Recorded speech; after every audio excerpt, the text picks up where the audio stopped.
Mingus Marauder football, the final game of the regular season, the final home game, no matter the outcome, for the Mingus Marauders here tonight. Jackie Bessler along with Carson Sandoval joining you for a good one. It is going to be a battle here. Number 16 versus number 2 here tonight as the Peoria Sunrise Mountain Mustangs come to town to take on the Mingus Marauders. Yeah, Peoria, they're looking good. The Sunrise Mountain's looking good. They just come off a huge win, 60-0 over a tough Greenway squad. So Mingus is going to have their hands full tonight, and I'm looking forward to them stepping up to this challenge here and seeing how they stack up against this powerhouse. Well, Mingus coming off a shutout of their own, 54-0 over the Coconino Panthers. So two teams going in the same direction, 8-1 Sunrise Mountain. The Mingus Marauders coming back from a slow start here this season and getting up to 5-4, and it's going to be a beautiful night for senior night out here tonight at Mingus Union High School. Yeah, a cool 69 degrees, be just 6-mile-per-hour winds, perfect football weather. You know, got our seniors getting ready to walk here. I'm looking forward to tonight. I think it's going to be a lot of fun. Well, the Vinny's Pizza pregame report coming up. We're going to tell you about the seniors. We'll get to see them on camera here on Verde Valley TV, and we'll tell you about them on KYBC when we return to Mingus Union High School. Coming up after this.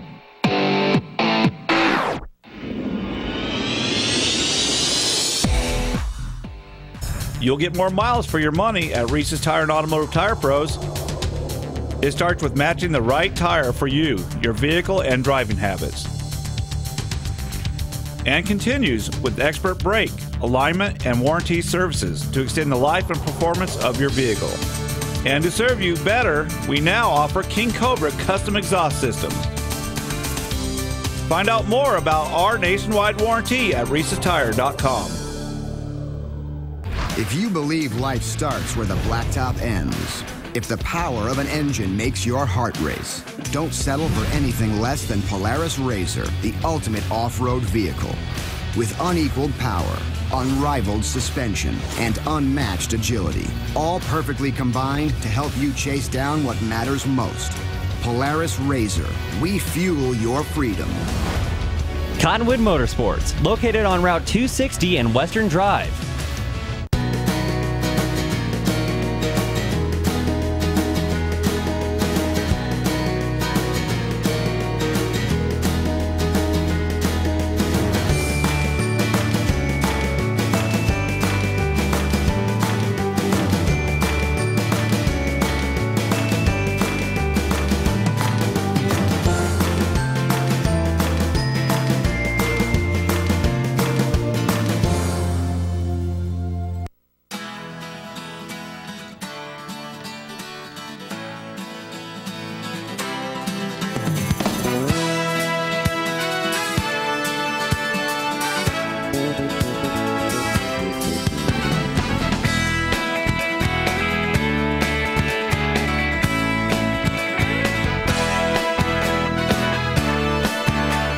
Our whole team is here to help you get the most out of each workout. Here at the Cottonwood Recreation Center.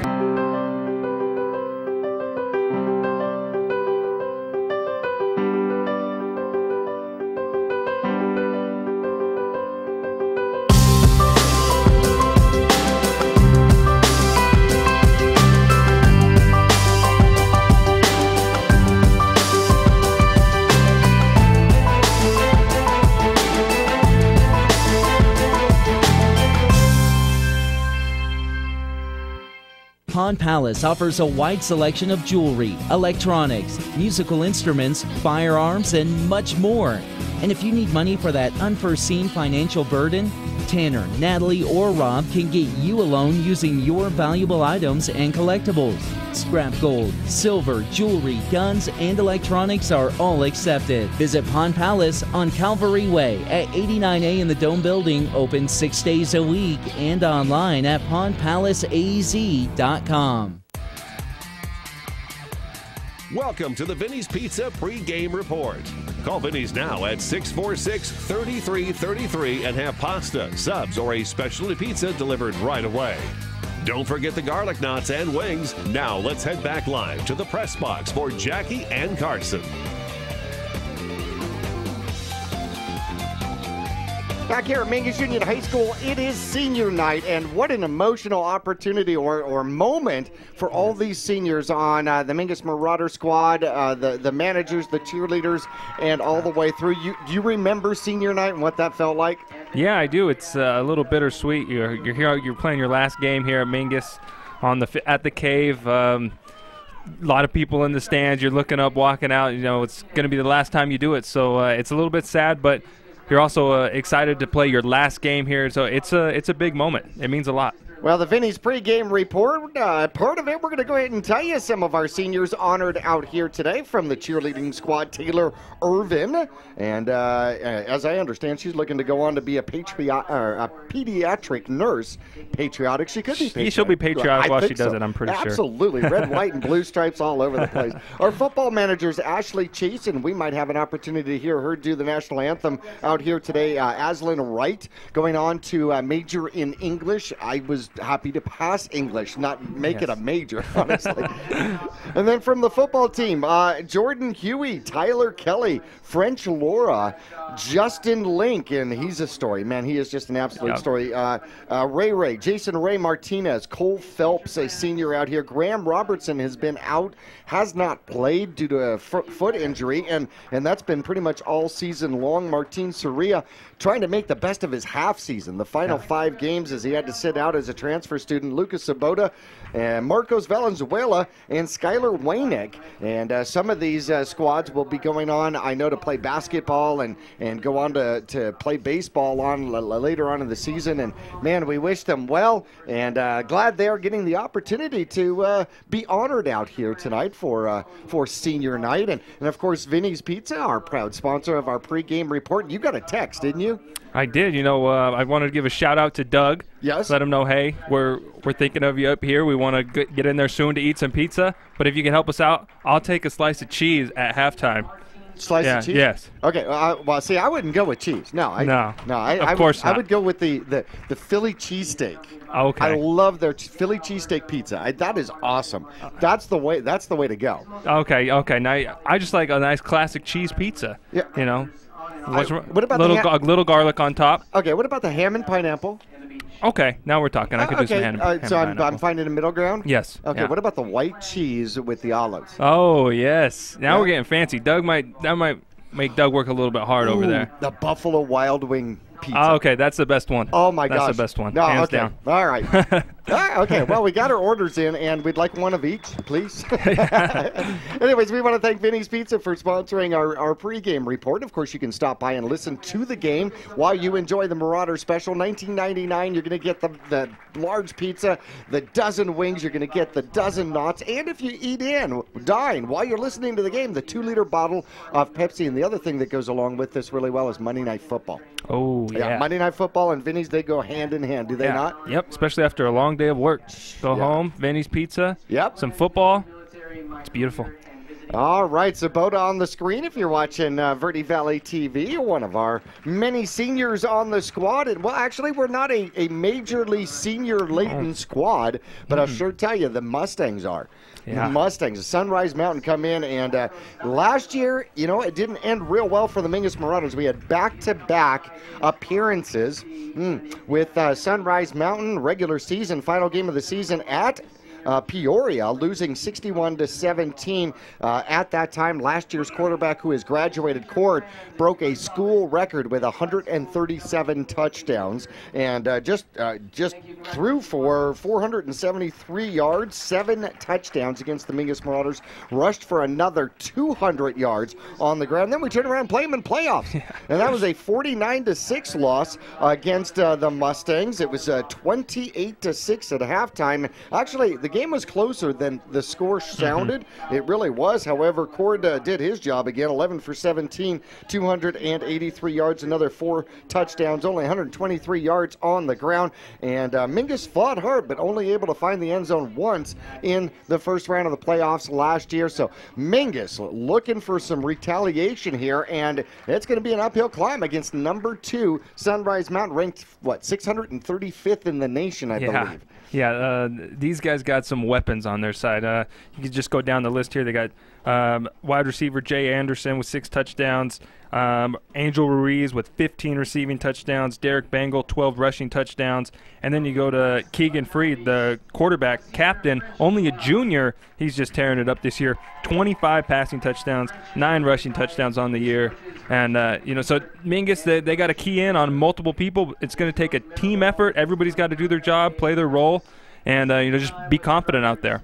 Certainly so. In fact, they're outscoring their opponents right now 50-10. 50-10. They've only given up 91 points this year. But I'll tell you what, the games that they have given up points, they have turned the ball over. And that'll be one of the keys to the game for the Mingus Marauders is they're going to have to get some turnovers to be able to put themselves in decent field position. This is a team that's going to be tough to drive the ball on. There is no doubts about that. And you mentioned Keegan Freed. Not only does he have he leads the team in rushing, but he also is approaching 2,100 passing yards on the season, which is quite amazing. Yeah, he's the real deal. DBs are going to have to read their keys, get back to their back pedal, break on the ball, and the defense line is going to have to do a great job getting pressure on him so we don't give him time to get comfortable and get in rhythm. Certainly so. In fact, as we take a look at some of the Mingus Marauder stats on the season, Zabala is close to being a 1,000-yard passer himself, which for a Mingus Marauder defense or offense rather is not very typical, honestly. 67 for 125, 990 passing yards, 7 touchdowns, 6 interceptions on the year. Nelson, the leading rusher for the Mingus Marauders, needs 39 yards to hit 1,000 yards on the season. He also leads the team with 12 touchdowns. Tyler Kelly has got 10 touchdowns, 880 yards on the ground, but he is 46 yards away from 500 kick return yards. By the way, okay, in 4A football in the state, if he gets those yards and picks up a return or two out here today, he can probably lead the state. That's right. Let's take a break here for our national anthem out here. What so proudly we hailed at the twilight's last gleaming, whose broad stripes and bright stars through the perilous fight for the ramparts we watched were so gallantly streaming, and the rockets red glare, the bombs bursting in our gave proof through the night that our flag was still there. Oh, say does that star-spangled banner yet wave for the land of the free and the home of the brave?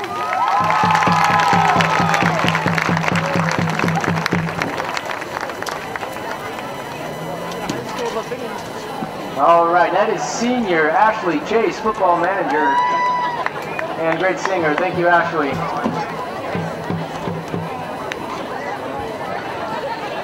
Ashley Chase on the national anthem out there, one of our seniors and one of our managers for the football team. We'll take a break here at Mingus Union High School. We'll be back after this.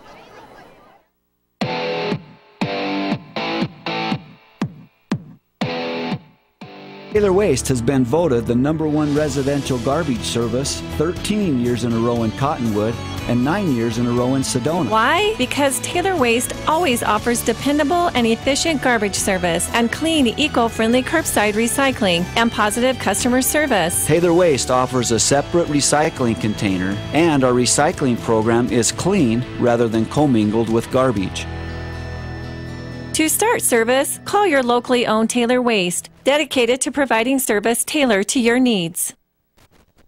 Two things we can count on every year. A new set of tax rules and great weather here in northern Arizona. Jackson Hewitt Tax Service, locally owned and operated by Lewis Rice since 1997, is here for you all year long. Your neighborhood Jackson Hewitt Tax Office will help you in all of your taxing situations. Electronic filing is always free with your tax preparation at Jackson Hewitt Tax Service. Get more in return. Call 1-800-234-1040 for an office near you. People often refer to Larry Green Chevrolet as the people place. Keeping that reputation is a priority in the community and with every customer that comes through the door. If you're in the market for a new or pre-owned car, truck, van, or SUV, you'll find their selection extensive and their sales team professional and courteous. You can also count on excellent after-sales service. Visit Larry Green Chevrolet on Highway 260 next to Walmart in Cottonwood. Are you looking for a different approach to healthcare? A place where excellent care is combined with kindness and compassion? If so, welcome to Spectrum. At Spectrum, our approach to healthcare is positively different. From primary care to pediatrics, our staff is dedicated to one thing: you. As a leader in integrated care in Arizona, we treat the whole person because we think everyone deserves to feel better. Spectrum Healthcare, for mind, for body, for all of you. For 30 years, Roxu screen printers have provided Northern Arizona with clean, crisp, quality screen printing. They work with you to make the right choices in creating the right artwork and message to put forth your best image. Choose from brand name products and even fashion-forward designs, including caps, tees, sweatshirts, polos, and jackets. Make Roxu your choice for work and sports uniforms, workwear, resort wear, and more. Find out more at rokzootees.com. Roxu screen printers in Cottonwood, where clothing comes to rock. Starting in the late 1920s, Grandpa Gettle and his brothers laid the groundwork for what would become a family legacy. Almost 100 years and 100 patents later, Gettle's High Desert Mechanical continues to raise the bar of quality heating, cooling, and plumbing products and services in the Verde Valley. Call Gettle's High Desert Mechanical Heating, Air Conditioning, and Plumbing at 567-2200 or online at GettlesHDM.com, providing solutions for your comfort. Don't settle, get Gettles, and go Marauders. The Q102.9 plays all the hits. Yo, what's going on? This is Trizzy Drake. Ariana Grande. Maroon 5. This is Rihanna. I'm Shawn Mendes. Hey, it's Bruno Mars. Ed Sheeran. What's up, guys? It's Justin Bieber. You're listening to The Weeknd. Start your day with Brian James in the morning. You'll get at least 10 songs in a row during your ride home with Julie Page. Zach Sang Show. Catch the Zach Sang Show weeknights 7 to midnight. And Kelly Fox weekends on your home for hit music. The Q102.9 and 104.9 in Prescott and Cottonwood.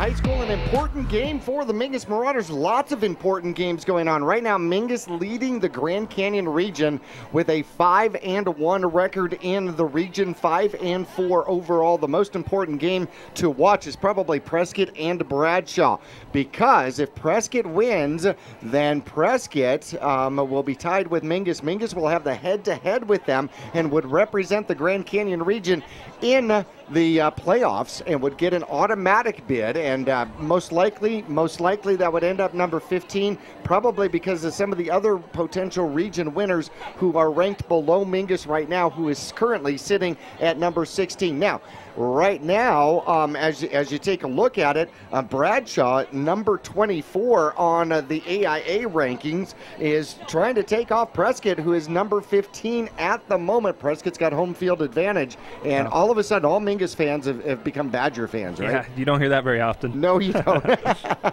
But certainly so here tonight. And interesting enough, the other region potential region winners, Apache Junction is currently at 25th. There's another potential situation with Amphitheater playing Pueblo Magnet. And if Amphitheater, who's 2-7, beats Pueblo Magnet, then they would have the tiebreaker in that region. They would represent. That would mean that under those scenarios, Mingus would jump up to number 14. The other opportunity is Mingus wins here tonight against Peoria Sunrise Mountain. Yeah, they got a tough test tonight. I said it earlier, I'm really looking forward to how they match up against this team. Mingus playing their best football of the year right now. It's the most important time to be playing your best football, and I think they got a lot of confidence going into this game. It is definitely rivalry week for most teams as Flagstaff and Cocoa go at it up north here tonight. Bradshaw and Prescott, we talked about them, and then Lee Williams and Mojave, probably the closest rivalry that those two teams have as well. Although I think Lee Williams has more of a rival in Kingman Academy, but nonetheless, those are going to be some good games, and playoffs are starting for the little guys. Yeah, it's getting serious for the youngins. Mighty Mite Division, round 2 of playoffs. Number 1 Cottonwood Lobos will face the Prescott Valley Hitmen, and the number 3 Cottonwood Marauders will face number 2 Baghdad. Moving on to the Minors Division, round 2.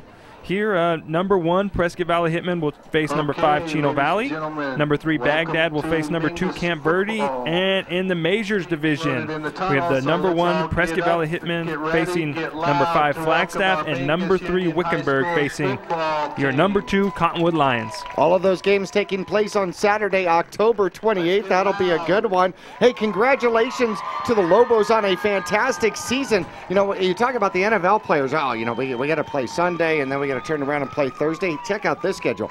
They played Tuesday, then they played Saturday, and then they played Tuesday. Wow. Yeah, how about 3 games in 7 days, which is absolutely amazing. So on Saturday, a win over Williams 32-16, and then a bitter loss to Northwest Christian 50-20 rolls out their season, and the Lobos from CMS end up 6-2, a congratulatory season, as here comes the Marauders out here tonight for senior night, and the Mingus Marauders taking the field, running with the flag out there. I got to check out that number and see who it is, but I'll tell you what, he's breaking away from the pack, isn't he? He did.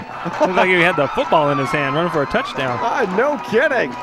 No kidding. Hey, speaking of which, I want to throw out here, man, Justin Link, heart and soul of this team, fantastic senior here tonight. Last game against Coconino, broke a bone in the top end of his foot. He told me what it was. It was big Latin names, and I just didn't understand. But unfortunately, that's going to keep him out of senior night here tonight. And man, my heart just breaks for him. Fantastic kid. Just love him to death, and wish him well. And I know it's just going to kill him to sit out here tonight. Tell you what, we're going to take a break. The Mingus Marauders are on the field. The Sunrise Mountain Mustangs haven't come out of the locker room quite yet. The matchup comes up around the corner following this.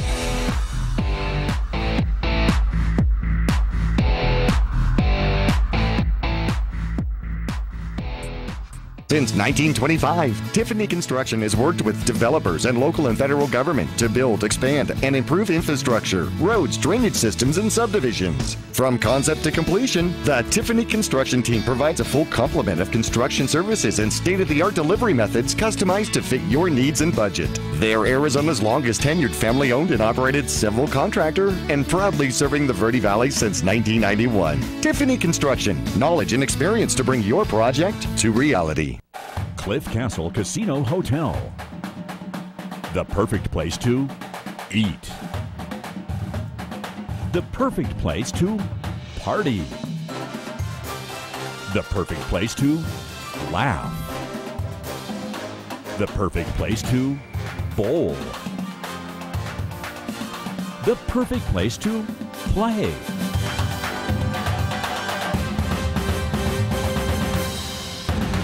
This has been the Vinny's New York Chef Pizza pregame report. Call Vinny's now at 646-3333 for pickup or delivery and have delicious pasta, subs, or a specialty pizza ready to go by game time. Vinny's Pizza, located at 516 East Highway 89A in Cottonwood, or call them at 646-3333. We'll return for kickoff right after this.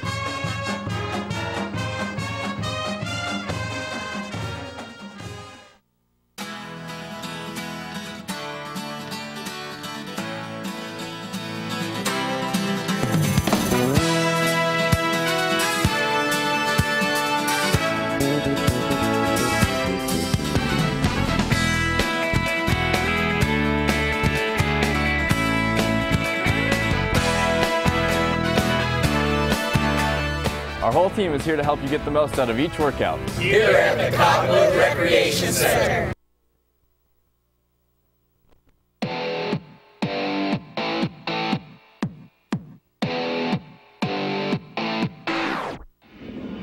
Out here for senior night, it's Saria, it is Huey, it is Valenzuela, and it is Kelly, captains for the Mingus Marauders out here tonight against the Sunrise Mountain Mustangs. Number 16 taking on number 2 out here tonight at home. Mingus Marauders are at home. Hey, if you're just tuning in, just drop by and join us. You can still get Vinny's Pizza available at the snack bar out here tonight. And, you know, there's been quite a few different opportunities here for the Mingus Marauders. We were talking about playoffs here, and Mingus can get into playoffs as the Grand Canyon Region champion with a Bradshaw loss to Prescott here tonight. So we're going to try to keep up on that one. The other way to get into playoffs is a win against this Sunrise Mountain team, which would qualify them just on the basis of power points. I'm guessing that would probably get them up to 13, 12, maybe as far as 11, depending on how other teams ahead of them do. Yeah, and it's going to start right here with the offense. Sunrise Mountain wins the toss. They defer to the second half, so Mingus will receive the opening kickoff, and we'll see if Kelly can pad those return stats. Certainly so. In fact, we were talking about that. He needs 46 yards to get to 500, and currently leading all 4A, but not the state, because you need 10 to qualify, so it seems. And an average of 50.4 yards a return. Are you kidding me? Just give him the award already, please. No kidding. So a couple of good returns out here tonight, and he has got a very good shot of leading the state in return yard average, which would be fantastic. Hey, by the way, Nelson is 11th in all of 4A in rushing yards. Kelly is 13th. By the way, Angel Ruiz, number 1 in receiving yards in 4A with 1,121.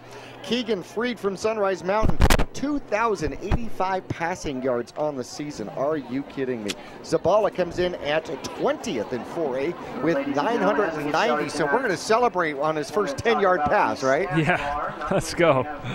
All right, Mingus Marauders are back to receive, going from right to left across your radio dial. And, of course, you have got back for returns is Saria and Kelly. Sunrise Mountain, there's the kick, there's the boom, and, oh, Tyler Kelly tried to keep that one from going into the end zone. He wanted his opportunity, but went off the top of the hands and into the end zone, so Mingus will start at their 20. Yeah, great kick right there. Had some heat on it. Got down there probably in less than a second. Just right off the tips of Kelly's fingers, and touchback, so Mingus will start at the 20. And we'll see what Coach Young's got dialed up here for the first series. Well, the Mingus Marauder offensive line got player of the game, offensive player of the game last week with 424 rushing yards against Coconino. Mingus looking for the snap. There's the snap. Kelly takes it, tries the right-hand side, gets wrapped up after a short gain. He'll have about 2 just off tackle to the right. Yeah, number 44 and number 8 combining on the tackle there. That's 44 Hunter Olson and number 8 Josh Strong. Justin Link being out here defensively, so we will probably see Martinez in there. Kelly and Nelson, it'll be replacement by committee on the defensive end. Offensively, Mingus out here for 2nd and 8 from the 22. 2 receivers to the near side. They'll throw quickly. That's first down yardage for Chaz Taylor as he'll get up about to the 33-yard line. That's 10 yards, and I believe Zabala has hit 1,000 passing yards for the season. Yeah, good for Zabala there. Nice easy throw to get him in rhythm here early. Chaz with a nice route. I like that play. Mingus last week against Coco had some success with some quick passes. Go right back to it. So Mingus moves the chains and at their own 33-yard line, hand it off. Dancing up through the middle is Nelson. He avoids a tackle and dives forward to about the 38-yard line where he got smacked. Yeah, strong run from Nelson there. Again, showing his vision that he has. Makes one cut and gets 5 yards. A good gain on first down. Now, this brings up 2nd and 5. Really opens up the playbook for Coach Young. We'll see what he decides to go run or pass here. 2nd and a short 5 from Mingus with the ball at their own 38-yard line. Putting together a little bit of drive here against a team that does not give up a lot of yardage. There's the handoff straight ahead as Kelly spins off of 1 tackle, hangs onto the ball, gets close to a first down. That's going to, well, it depends on the mark there, sir. Yeah, and ref on the far side moving those chains. Just a classic run there from Kelly, moving the legs, carrying a couple defenders. Nice job picking up the first down, and this is a great start for the Mingus offense. Pick up a couple first downs, and get the momentum on your side. You couldn't ask for a better start for them.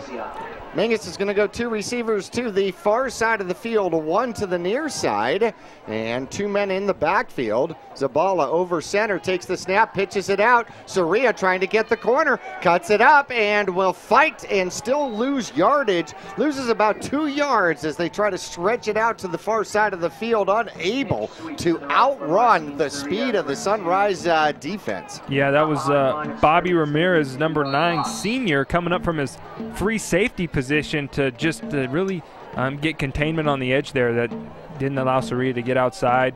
And then he got some help from his big man in the middle there, and so this brings it now 2nd and long for Mingus. 2nd and 12. Mingus with the ball at their own 42-yard line, just underway, about 9:20 left to go in the first quarter. The smoke still settling over the field from the opening kickoff cannon, and our first flag of the game is going to go a motion penalty against the Mingus Marauders. Yeah, that's unfortunate there. You get on first down, you get a loss, and then 2nd down, you go up, and then you get a penalty, make it even farther. Now you're looking at a 2nd and 17. So now that really Mingus just looking to pick up that chunk that they lost here to make it 3rd and manageable. Looking across the field, the defense is a series of pictures held up by players. Yeah, and I saw that. I wonder if the pictures change every corner. There's a quick pass coming to the near side. It goes off of Kelly and incomplete, as he had to turn the body completely around to try to get to that one, and whoops, that's going to make it 3rd and about 17 for Mingus inside their own 40. Yeah, ball just a little behind Kelly there, had to turn around. Looked like it could have been maybe a lateral, but refs say forward pass, so it falls incomplete. Not sure how much Kelly would have got out of that. Mustangs really were all over it. Certainly so. 3rd and long now. No safety out here for the Sunrise Mountain squad. Zabala's going to step back.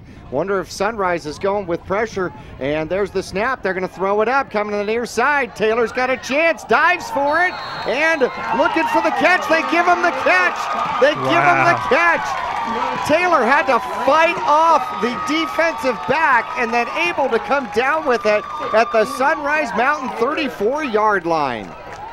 Just a beautiful, beautiful catch from Chaz. The effort there, going down to get that, had a man all over him. And again, nice ball from Zabala there. Really, last couple weeks, Chaz has been kind of quiet. Hasn't really had to do much in the receiving game because the running attack has been so strong, but came up big when Mingus needed it right there.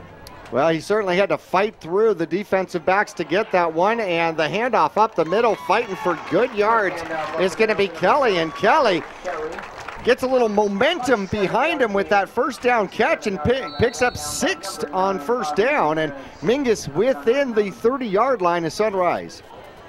Yeah, again, Kelly running hard on first down, bringing up a 2nd and short. Really running to Kelly a lot in that fullback position tonight. We're used to seeing him getting outside, but we know he's a tough runner, and he'll pick up those hard yards. Nelson in motion, and he will stop and come back. 4 down linemen for the Sunrise Mountain defense, facing the Mingus Marauders in a wing, and they're going to take it the opposite direction, finding a few blocks and a little bit of a seam in running room is Soria. He's got 3. I think he's a yard short for the first down, bringing up 3rd and 1. Yeah, Soria actually ran into Nelson there, kind of slowed him up. Nelson was on one of his on a block, and number 44 for Sunrise Mountain came to clean that up. That's Hunter Olson, the junior, coming from his middle linebacker position. 3rd and certainly manageable. Mingus will split 2 to the far side. And Sunrise Mountain will reciprocate with the defense. It'll be handoff, quick hitter up the middle. It's going to be Kelly. He gets pushed back. Forward progress might get him the one, though, and move the chains. I think it does as Mingus gets down to the Mustang 24-yard line. First down, Marauders. Yeah, good hard run in there from Kelly, but credit the offensive line for just getting just the push they needed right there to get that 1 yard. I'm really surprised Mingus didn't go with the quarterback sneak with Zabala. I feel like he sometimes calls his own number right there, and it usually works out in his favor. I think that depends on the size of the defensive nose guard. That is true. Yeah, and whether they're playing double A gap as well. Wing formation, standard formation, man in motion, and it's going to be a quick hitter. It's going to be Kelly once again inside the red zone down to, well, let's see if they mark him inside the red zone. Far side's got him at the 21, and they're going to put him right down at the 20. Good extra effort out there by Kelly to get four on the carry. Yeah, he was hit about right at the line of scrimmage, but does a good job of falling forward after the contact. And again, another productive run on first down. It's called a wheelbarrow run. Yeah. Where you're just carrying defensive players with you, right? Yep. All right, spread formation, kind of, sort of, for the Mingus Marauders. Zabala looking to throw. Throws. He's got a man open. Down inside the 10. First down for the Mingus Marauders. And that is going to be Chaz Taylor with the comeback route. And Mingus inside the red zone and might still have, yeah, looks like they're going to be just outside the 10 and still have an opportunity for a first down. Yeah, Chaz with his third reception of the night already, all for first downs. Him and Zabala really on the same page tonight. We'll see if they can continue that success. But again, I want to say offensive line doing an excellent job giving Zabala time. That one was a little bit of a boot, and Zabala's on target here tonight to start. Mingus lines it back up, wing formation, quick pass coming to the near side. Mingus has got it. It's Kelly trying to get around the corner. He's inside the 10 and out of bounds at about the 8. We'll see where they mark him. So now check this out. They dropped the chains, so pardon me, they were inside the 10. So it is now second and goal from the 9. Yeah, Noah Portella getting off of his block at the cornerback position for Sunrise Mountain makes a really good tackle on Kelly. He really does a good job of forcing him out of bounds, I should say. One receiver to the far side. Mingus with a tight end into the left. One back in the backfield. Man in motion. It's coming this direction. Trying to sweep under is going to be Nelson as he dives forward and actually squeaks through a little cavern for a gain of about 4. And it's going to be third and goal from the 5. Yeah, third and goal from the 5. And interesting here, if you look at the Mingus bench, Kelly is alone on it, so he will not be in for this big third down play here. On that last play, Chaz was lined up to the far side, one-on-one coverage. You know, he's beaten his man all 3 times tonight. The ball's been thrown to him. I would look for Saria to be looking his way again. At the same time, that's Dow back there who leads Sunrise Mountain with 6 interceptions this season, too.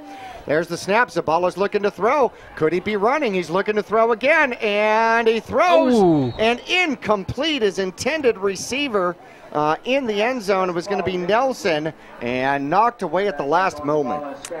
Yeah, Zabala rolling out right. Nothing there. Comes back and actually throws a nice ball in there to Nelson, kind of low to where only Nelson could catch it. Would have been a really tough catch if he was able to pull it in, but he wasn't, so it falls to the ground. So it brings up that 4th and 5 for Mingus, and what do you know, Tyler Kelly coming back in. Well, and Mingus going for it. If successful, it's going to mean 4 free games of bowling from Cliff Castle Casino going to Big Brothers Big Sisters. Mingus spreads it out near side, and now they're going to take a timeout. Maybe they didn't like the defense. Well, this is exciting right from the beginning. 4:42 left to go. Zeros on the board. Mingus 75 yards into a potential 80-yard touchdown drive when we return after this. For 30 years, Roxu screen printers have provided Northern Arizona with clean, crisp, quality screen printing. They work with you to make the right choices in creating the right artwork and message to put forth your best image. Choose from brand name products and even fashion-forward designs, including caps, tees, sweatshirts, polos, and jackets. Make Roxu your choice for work and sports uniforms, workwear, resort wear, and more. Find out more at ROKZooTees.com. Roxu screen printers in Cottonwood, where clothing comes to rock.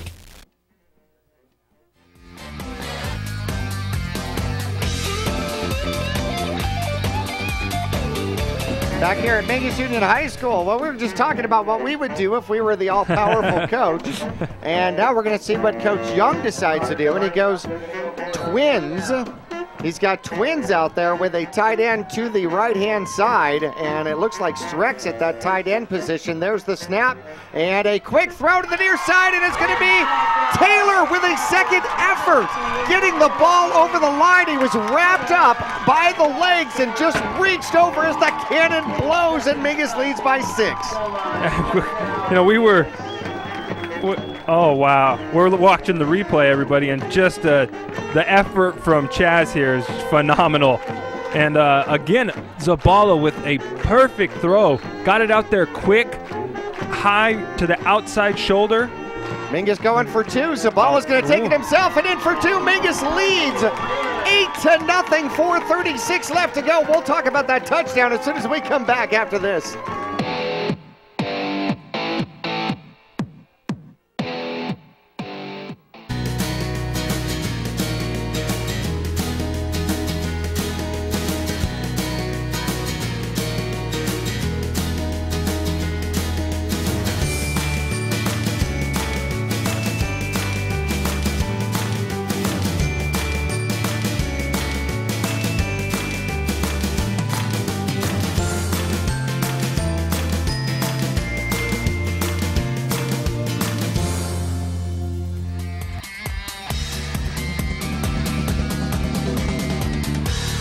Back here at Mingus Union High School, here's the touchdown play as it is caught almost out of bounds right there at the 1-yard line, but Chaz Taylor reaches across the touch line for the touchdown as Mingus and Rodriguez looking to kick off here for the first time in the game. 4:36 left to go, first quarter. Mingus leading 8-0 as Jesus puts the ball up. It comes down to about the 10-yard line. It is returnable. They go to the far side. Streck's on a hunt out there. Brings him down inside the 30 at about the 28-yard line. Yeah, so Mingus defense will come out for the first time tonight. And if you're just joining us, the Marauders put together a 7.5-minute drive to open the game, go 80 yards for the touchdown and a successful 2-point conversion. Cannot start the game better, eat a lot of clock, get points on the board, and now turn it over to your rested defense. Zabala got the 2-point conversion to finish off the drive for the Mingus Marauders. Sunrise Mountain tries running up the middle, and Mingus collapses quickly for a short 1-yard run. Yeah, about 5 Mingus defenders there. 44, 57, 77, 7, 65, 10. Hutt. Yeah, all of them in on the tackle. Bengal on the run here. He'll pick up 1 as the quarterback, Freed, is in trouble, and he will get taken down. A penalty flag comes out, though, as he was rounded up and wrestled down out there. I think it might have been, was it Kelly out there that got on him first?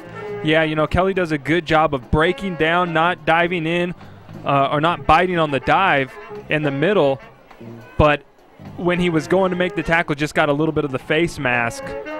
Unintentional, but, you know, every time you get the face mask, it's 15. And, you know, that really hurts Mingus because they had him tackled for a loss of 5 right there. And so now it's automatic first down for Sunrise Mountain. So Sunrise, who had picked up 1 yard, gets 15 yards on the penalty and moves the ball out to their own 37-yard line. Trips to the near side. As you've got Freed in the backfield. They've got Twins to the far side. Empty backfield. They're going to hand it off. Mingus in pursuit. They're going to pitch it up and throw it downfield. Number 82 with the catch. As Mingus will catch him from behind. Fanning gets him down at about the 16-yard line. But wide open on the halfback option was James Hansen. Yeah, Sunrise goes with a little trickery here. And Streck puts a lot of pressure on the running back, but the running back falling away throws a beautiful spiral out to his receiver, and a big gain for the Mustangs. 47 yards, pardon me, sir. And there is the handoff. They try to run to the near side, and tackled quickly with a short gain is going to be Jay Anderson, the runner, and give him 2. It'll be 2nd and 8 from Mingus's 15-yard line. Streck doing a great job staying low, getting in there, and just wrapping up some ankles. A lot of times that is the only way you can make those tackles. The Coles come out onto the field. Sunrise Mountain resets. They'll have a tight end, almost quads on the far side of the field, man-to-man underneath, and a quick pitch to the running back who scampers out and is taken down. Pretty decent tackle out there. Jay Anderson running the ball again. Nelson with the tackle. Yeah, Nelson slowing him up, and Huey kind of finishing him off at the end there. This brings up a really big play, 3rd and 2 for the Marauder defense. We'll see if they can get a big stop here. So that's going to be a 6-yard shovel pass going out to Anderson, the first completion from Krieg here tonight. And he's back in shotgun once again, puts a man in motion. And there is movement as the center will get hit, knocked over, and it's going to be against Mingus, and it's going to be an encroachment penalty against the Mingus Marauders. That'll make it an automatic first down. Yeah, so 2 costly penalties here in the first quarter for the Mingus defense. Yep, 20 yards of penalty on this particular drive to go along with the 47-yard halfback option. And it'll be 1st and goal from the Mingus Marauder 4-yard line. There's the snap. They hand it off, and scampering toward and in for the touchdown is going to be number 22, and that is a recognized name. Drake Flores, who was a pain in the defense for the Mingus Marauders last year, picks up the 4-yard touchdown run. And this is where I imagine Sunrise Mountain is going to go for the 2-point conversion. How about that? I guessed right. Yeah, lining up in the same formation as Mingus. I wonder if they know this one. Krieg looking to take the snap. He's got 2 offensive linemen next to him. He takes the snap, throws to the near side. Jay Anderson trying to get to the outside. Mingus shuts it down. They've practiced against that one. And Hayden with the tackle and saves and conserves the lead for the Mingus Marauders. There it is. 8-6, you think so? Quick snap, throws to the near side. As he came back, Mingus penetrated, had multiple red jerseys in the backfield. With 1:52 left to go, Mingus leads 8-6, and they're already setting up for the kickoff, so we're going to go ahead and keep it right here. Yeah, wow, that was quick. Did they even huddle up on the sideline? I'm not sure.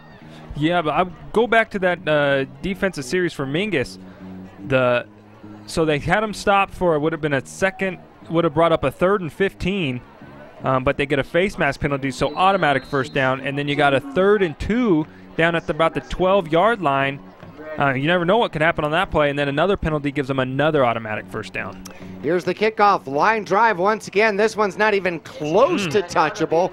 It goes out of the end zone, so that makes it a 70-yard kick in the air from this young man from Sunrise Mountain, number 82, James Hansen, wide receiver and kicker extraordinaire. I saw him warming up before the game, kicking 45-yard field goals. Yeah, this guy can boot it.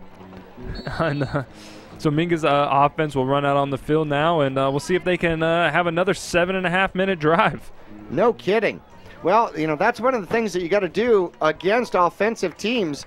Just keep their offense on the sideline. And that means keeping your own offense out there. Mingus comes out in a tight formation. There's the snap, and there's the handoff, caught in the backfield and wrapped up. Brought down for a short loss of 1 is going to be Nelson. Yeah, multiple Mustangs in on the stop, led by number 25. That is Bo Moore, middle linebacker, junior. So what do you call a group of Mustangs? A herd? I don't know. No. I don't know. See, now we're going to have to ask the audience. Yeah, phone a friend. There we go. Spread formation. Mingus with quads to the near side. 1 receiver to the far side. There's the snap. Oh, it's Kelly in the backfield. It's going to be a quarterback keeper, and he'll get back out to the 25-yard line. So a gain of 6 out of the Wildcat for the Mingus Marauders. Yeah, it brings up a 3rd and 5 for Mingus, and I am a fan of when they put Kelly at the quarterback position and run that Wildcat, because he can throw it too. He can throw it, but obviously very, very elusive with the legs out there, and it runs over people. So I like when he takes the option of running it. Well, Zabala's near side with the quads. Kelly's still back there, and there's the snap. Looking to throw. He's got to avoid a tackle. He does. He's got some room on the far side. Comes inside. Oh, we had the outside to cut to, but he cut inside where he saw a small lane, and that's going to bring up 3rd and 5 as he just gets back to the line of scrimmage, and Sunrise Mountain calls a timeout. Hey, we're going to go ahead and take a quick break with them. Mingus leading, 25 seconds left to go in the first quarter, 8-6, 3rd and 5 coming up when we return after this.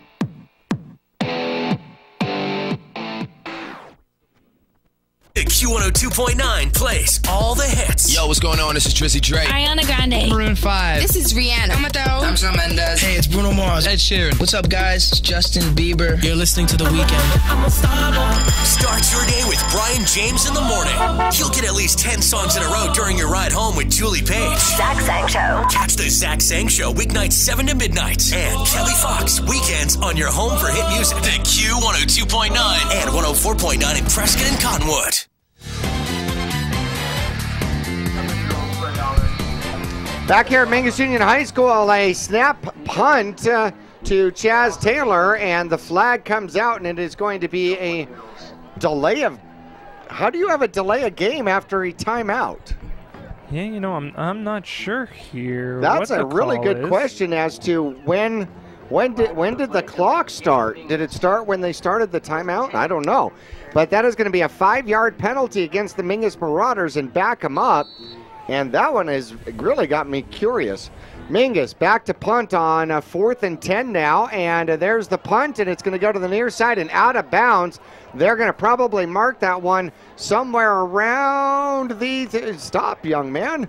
35-yard line. So it ends up being a very short punt for the Mingus Marauders and a short field for Sunrise Mountain at Mingus's 35-yard line. Yeah, and Taylor actually came up limping a little bit after he kicked it there. He's still looking down at his leg out on the field right now. Not sure what happened there, but, it definitely wasn't his best kick of the year. Slightly not. Slightly not.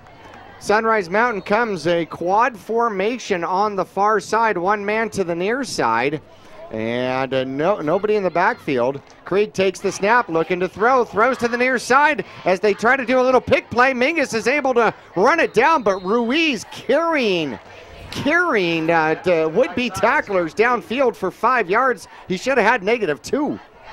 Yeah, you can see why this guy leads everybody in receiving. Just very quick after the catch, does a good job of making people miss, and for a little guy, tough to bring down, runs hard. Well, at the end of the first quarter, the Mingus Marauders on top by a score of 8-6, according to the Cottonwood Parks and Rec scoreboard. We'll return to Mingus Union High School coming up after this.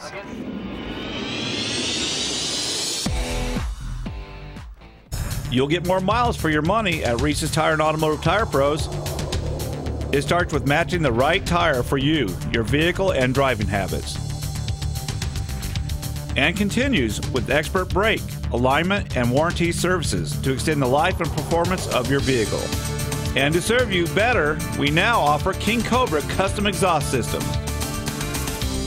Find out more about our nationwide warranty at Reese'sTire.com.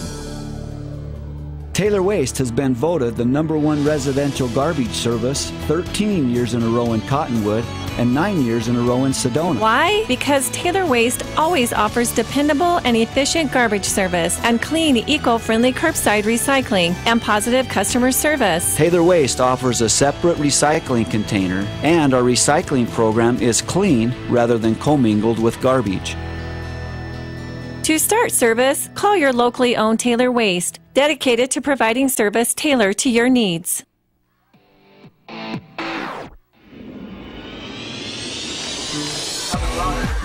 Well, Cole Phelps gets the tackle, but Flores gets the first down on the run. He picks up 4 as he shimmies his way through the line. So 1st and 10 for the Sunrise Mustangs at the Mingus Marauder 25-yard line. Spread formation, that should surprise you. Handoff, Flores once again hitting the backfield, somehow kept his legs and picks up 3 up the middle behind that big, massive offensive line from Sunrise Mountain.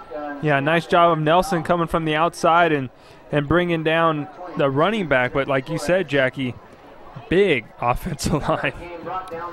Real good push. Just about every play, Mingus has done a great job getting around it. Krieg looking for somewhere to go. The lefty goes downfield, has a man. Touchdown! And it looks like it's going to be Ruiz with the touchdown. 23 yards as he breaks away from the coverage on the far side, comes all the way across, and the lefty finds him and delivers into the end zone for the touchdown. And Sunrise Mountain with their first lead, 12-8 on the 23-yard touchdown toss. Yeah, Ruiz give him 16 receiving touchdowns on the year after that one. Setting up for the traditional 1-point attempt out here, Hansen with the kick. And there's the snap, there's the hold. Mingus coming close, but not close enough. It's up and through, and 13-8. Your score here. Mingus trailing now. They'll have the ball back when we return right after this.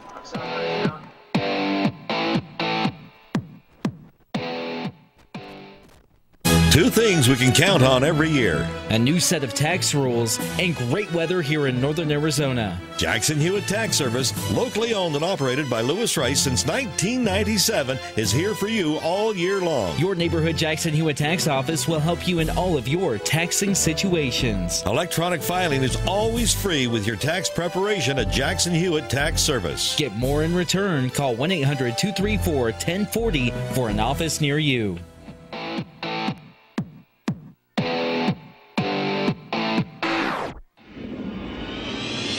Sunrise Mountain looking to kick off again, and 2 touchbacks so far. This one is not returnable, almost returnable.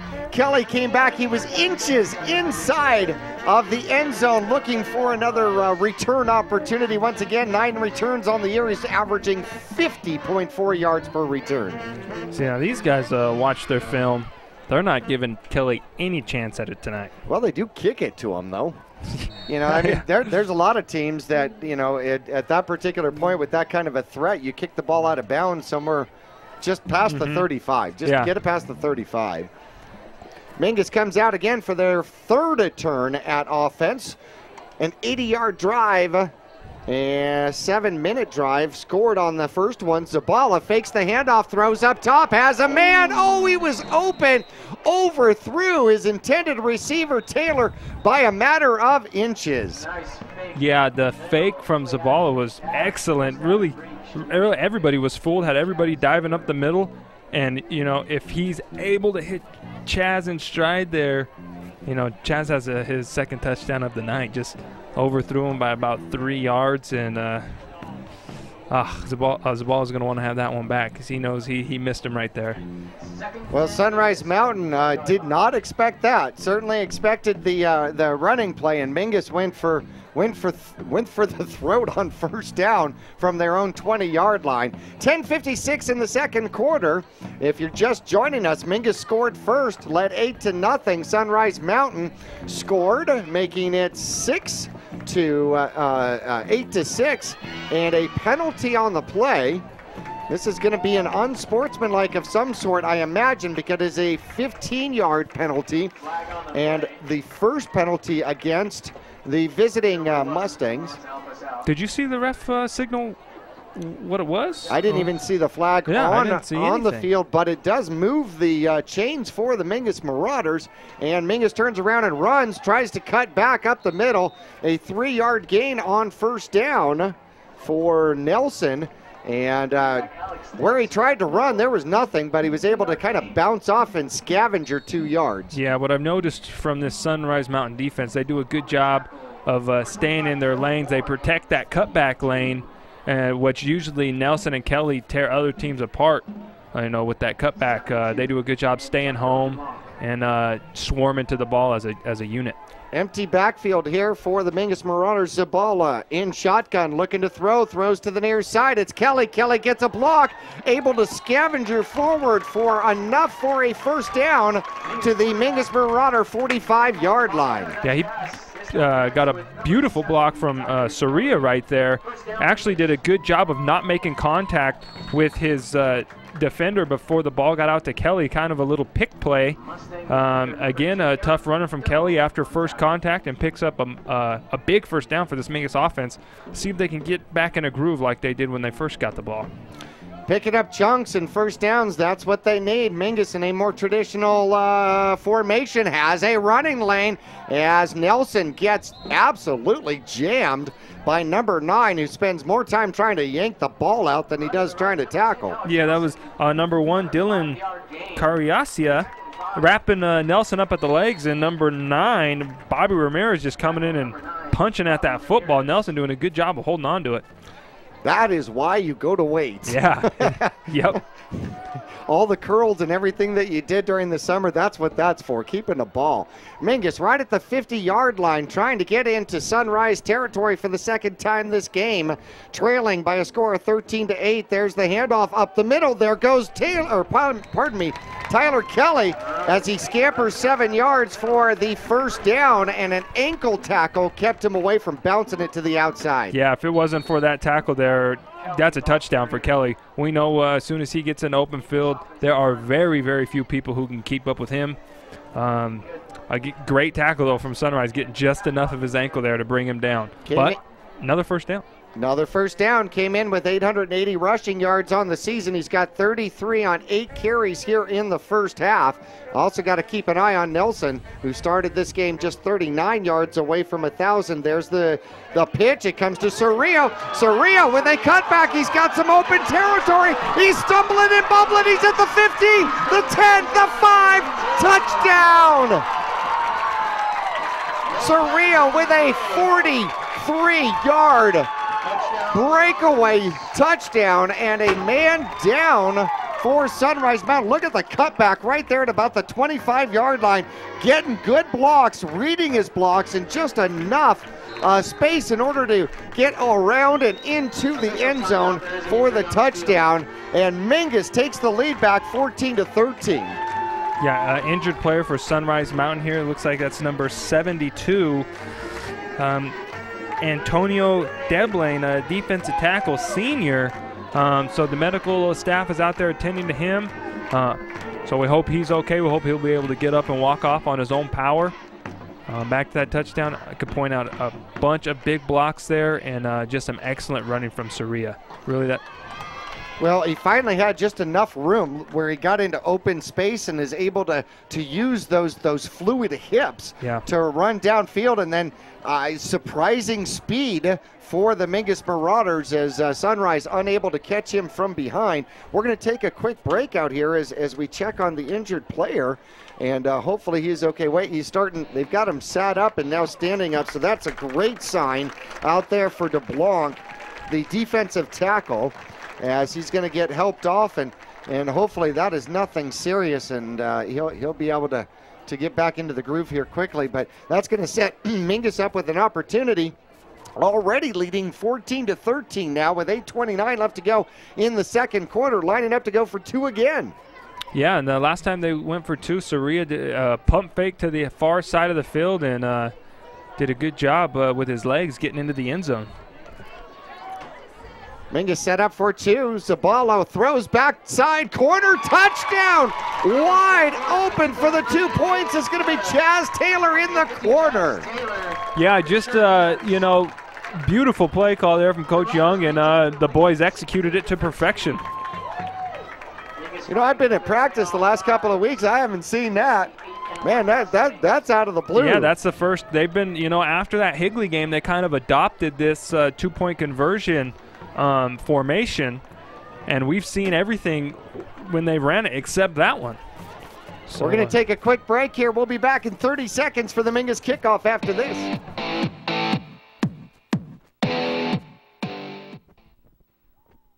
If you believe life starts where the blacktop ends, if the power of an engine makes your heart race, don't settle for anything less than Polaris RZR, the ultimate off-road vehicle. With unequaled power, unrivaled suspension, and unmatched agility, all perfectly combined to help you chase down what matters most. Polaris RZR, we fuel your freedom. Cottonwood Motorsports, located on Route 260 and Western Drive.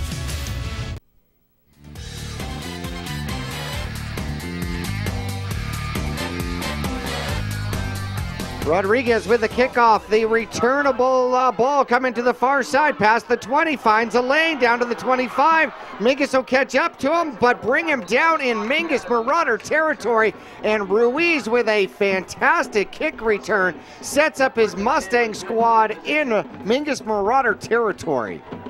You know, that's why we were praising him so much last week for getting that ball in the end zone, because it is such a weapon when you can take away a kickoff return for an opposing team, especially when they got guys like Ruiz back there who just got speed for days. Maybe weeks. Yeah. 3 receivers to the near side. Ruiz in the middle. We were just talking about him. One back in the backfield. As Craig takes it, Freed takes the handoff, and the shotgun handoff, and flying through is going to be Martinez, one of the seniors for the Mingus Marauders, with a tackle for a loss. Excellent tackle, shooting the gap, just making a great play. And he's a senior here, so I want to talk about his memorable moment.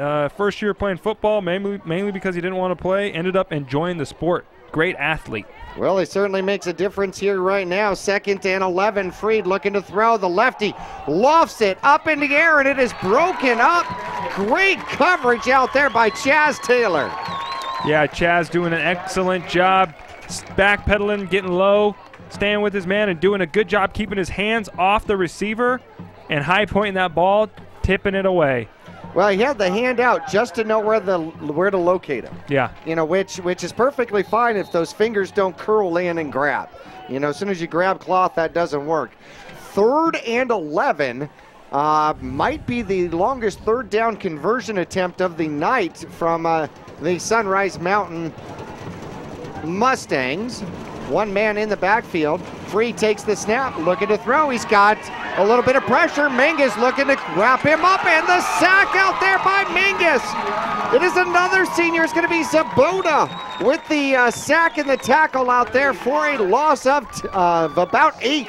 Yeah, and that was all started with the pressure from Kelly, making making Freed have to scramble around back there. Kelly wasn't able to make the tackle, but did just enough to make sure his help got there in time for the sack. And the Mingus defense coming up huge, and now brings up a 4th and about 20 for this Mustangs offense. They're going for it. Looks like this could be a quick kick though.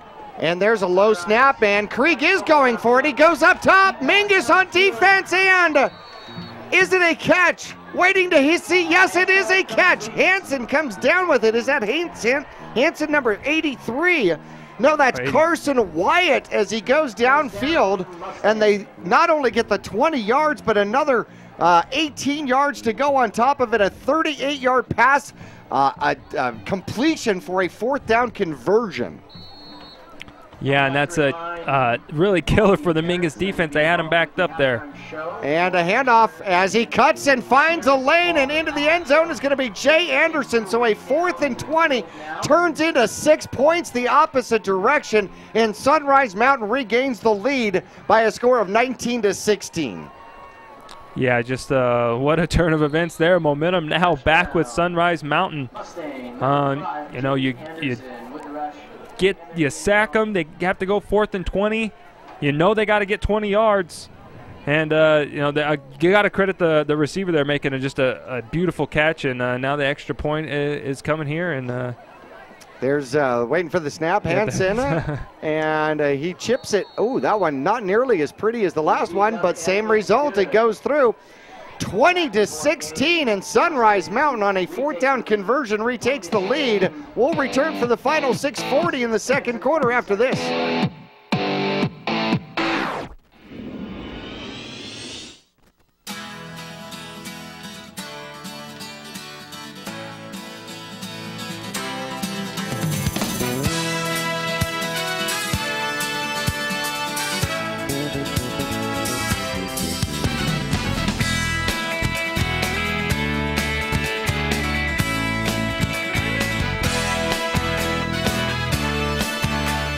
Our whole team is here to help you get the most out of each workout. Here at the Cottonwood Recreation Center.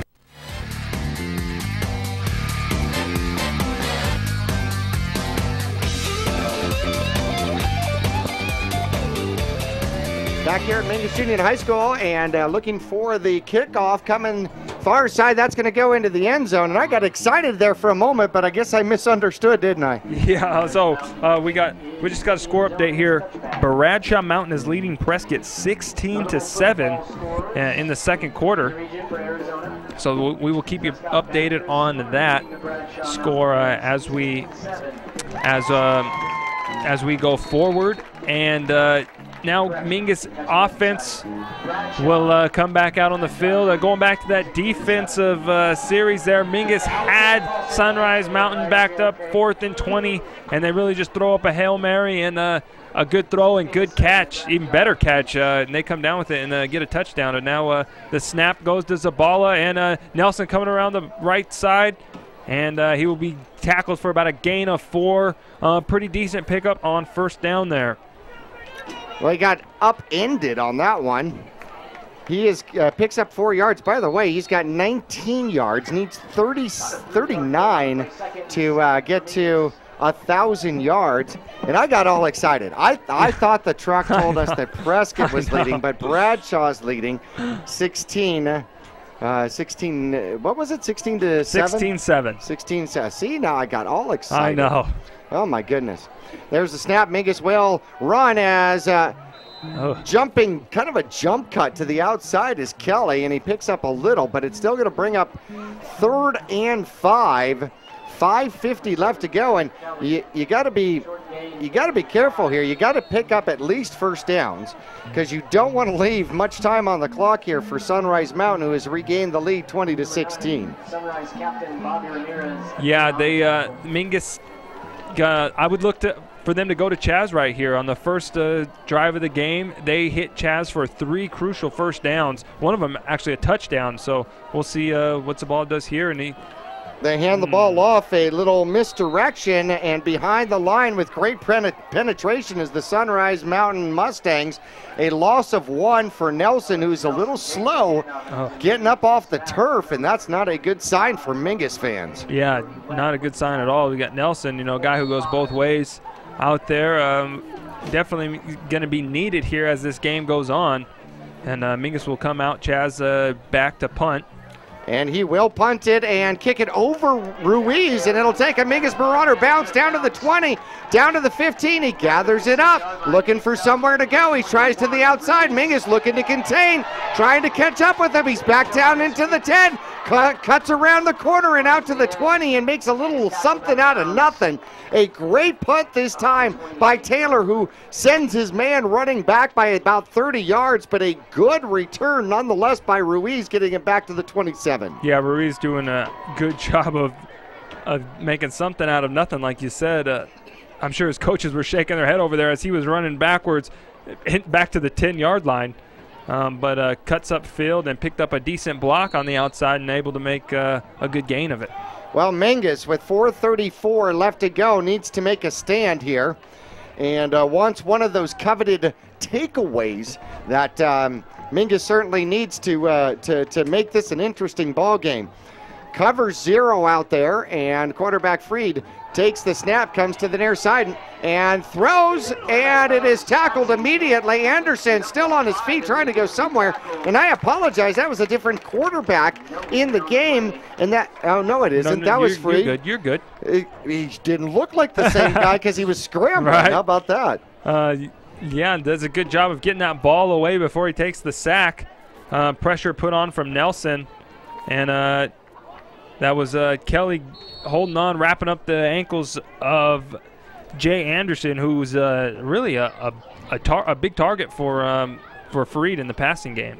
One man in the backfield out there for the quarterback from Sunrise Mountain. 2 receivers to the near side, 1 man far side, and there's going to be a pitch. Anderson looking to throw the ball. Now he's got to run it, and will get out of bounds right at about the 30-yard line. They tried it again, the halfback option. Yeah, and Mingus covered it well this time. Sorry, Jackie. As I was watching that, I saw the running back go into kind of his passing motion, but I looked out at the wide receiver, and he was blocking the whole way. So I don't know if it was a miscommunication or the running back just trying to fake the guy out in front of him. Yeah, you never know. You certainly never know. They bring out Wyatt, who had a long pass reception on 4th down. It is now 3rd and 9, 3rd and long, and how about that? Sunrise Mountain's going to think about it and take their second timeout. 3:39 left to go. Sunrise Mountain leading 20-16 over Mingus on senior night. We're back after this.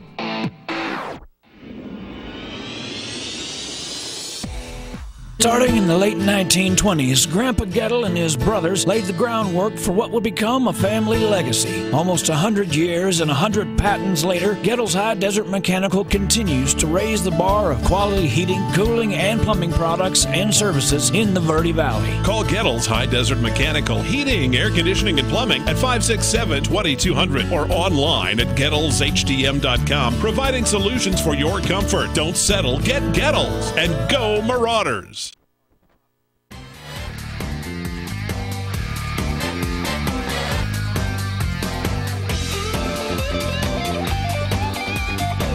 Well, Sunrise Mountain shows no fear with 3rd and 9 since they showed absolutely no hesitation on throwing the ball on 4th and 20.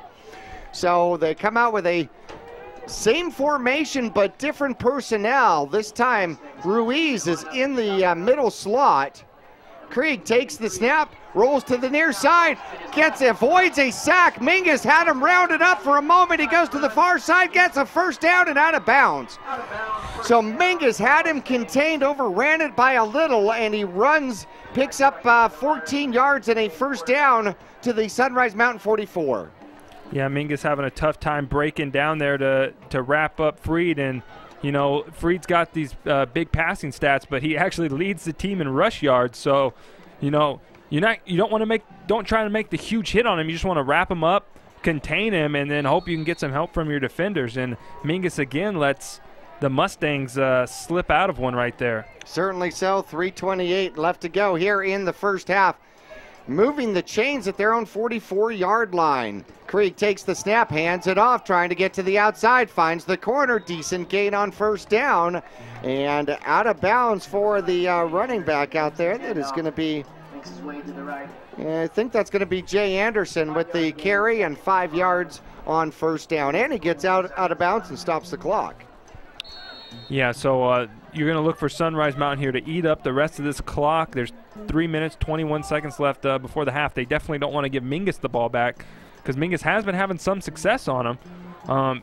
Sunrise wants to score here and then receive the ball to start the second half. So see if the Mingus defense can come up with a huge stop. Anderson in the backfield for Krieg. Out of shotgun consistently. Takes the snap, looks to hand it off, keeps it himself, runs up the middle. Mingus collapses. Decent gain for about 3 yards, bringing up 3rd and 2 on the quarterback option. Yeah, you know, that one took a little while for him to read. It looked like he was going to hand it off, and at the last minute pulls it out, goes up the gut for a short gain, and now another 3rd down. And, you know, as Mingus defense, this is 4-down territory for Sunrise.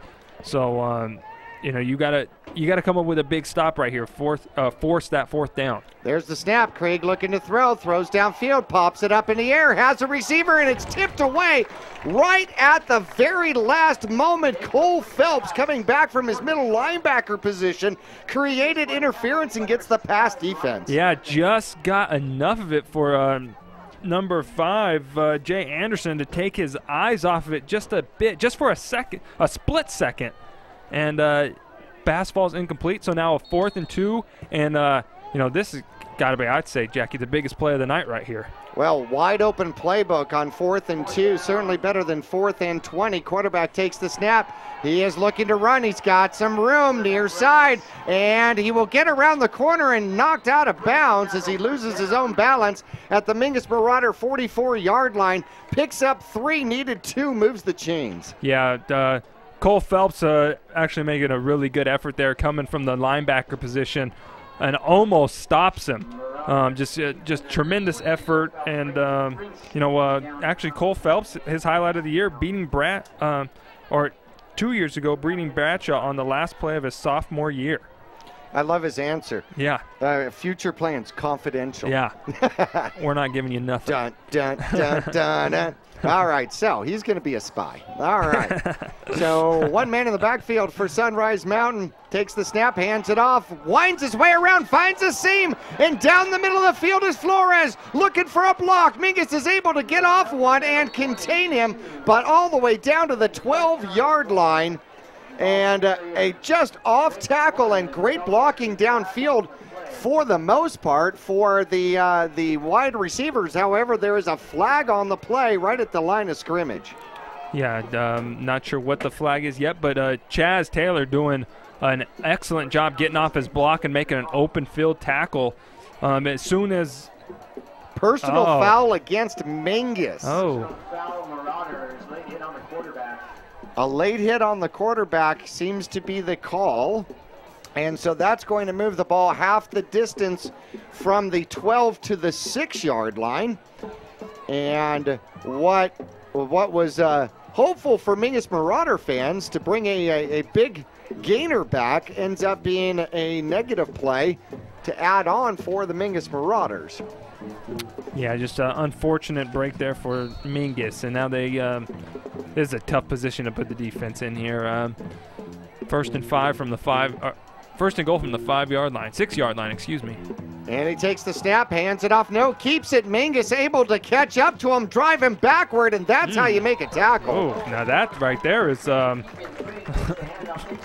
taking it to the quarterback. They were a little upset with that call, and took it out on Freed again.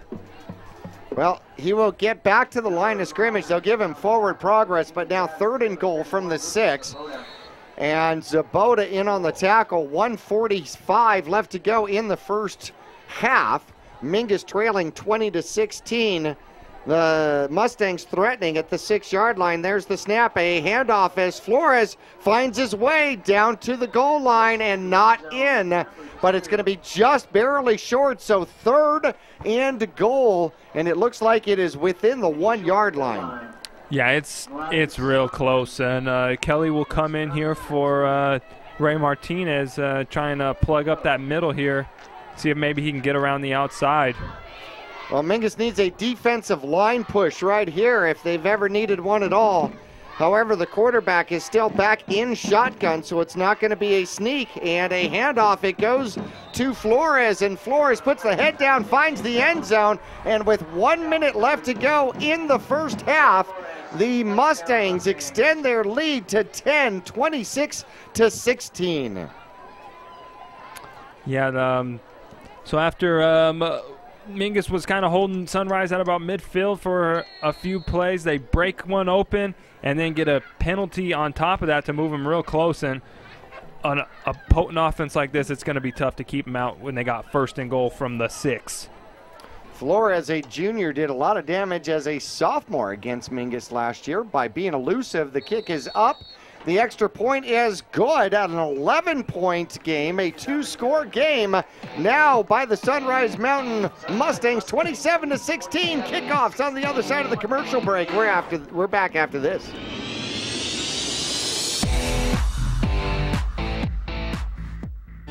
People often refer to Larry Green Chevrolet as the people place. Keeping that reputation is a priority in the community and with every customer that comes through the door. If you're in the market for a new or pre-owned car, truck, van, or SUV, you'll find their selection extensive and their sales team professional and courteous. You can also count on excellent after-sales service. Visit Larry Green Chevrolet on Highway 260 next to Walmart in Cottonwood.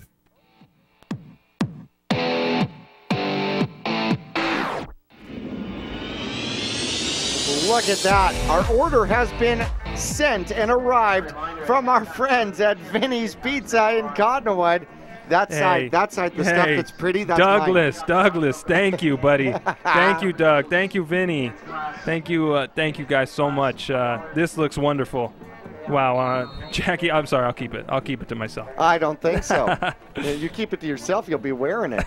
Kickoff will take Soria into the end zone, and it'll be a touchback. So Mingus will have 60 seconds and 80 yards to go here in the second quarter to see if they can put something together. Now trailing by a score of 27-16. Now, if Mingus is able to, by chance, score on this drive and make it a one-score game going into halftime, you got to imagine Mingus would start to feel pretty good about themselves. Yeah, and Jackie, even if they don't score right here, I would say they still got to be feeling pretty good. Really, they've just hurt themselves. With some penalties, and giving up that 4th and 20 was really crucial. That was really the turning point in this game, which gave Sunrise that momentum. But Mingus still very much in this football game. A ton of time to go, and we'll see how they choose to play out this last minute of the first half. Well, don't get it wrong. Both of these scores have both these teams quick score opportunities, and Mingus will hand it off. And Tyler Kelly got actually tackled on the handoff, able to go 6 yards though, and that was to get the clock rolling to see if you got enough to do something good with. Mingus still has a timeout to work with though. Yeah, we'll see. I would say if they pick up a good chunk here, I would say they might use that timeout. Well, not use the timeout because the clock will stop on a first down, but attempt some shots at the end zone. Streck to the near side. Mingus, 2 receivers spread out. Zabala looking to throw. He's got to run. He's looking, passes downfield, and it is caught by Soria and out of bounds. First down at the Mingus Marauder 38-yard line. So Soria with the catch, but it took a while. 19 seconds left to go in the first half.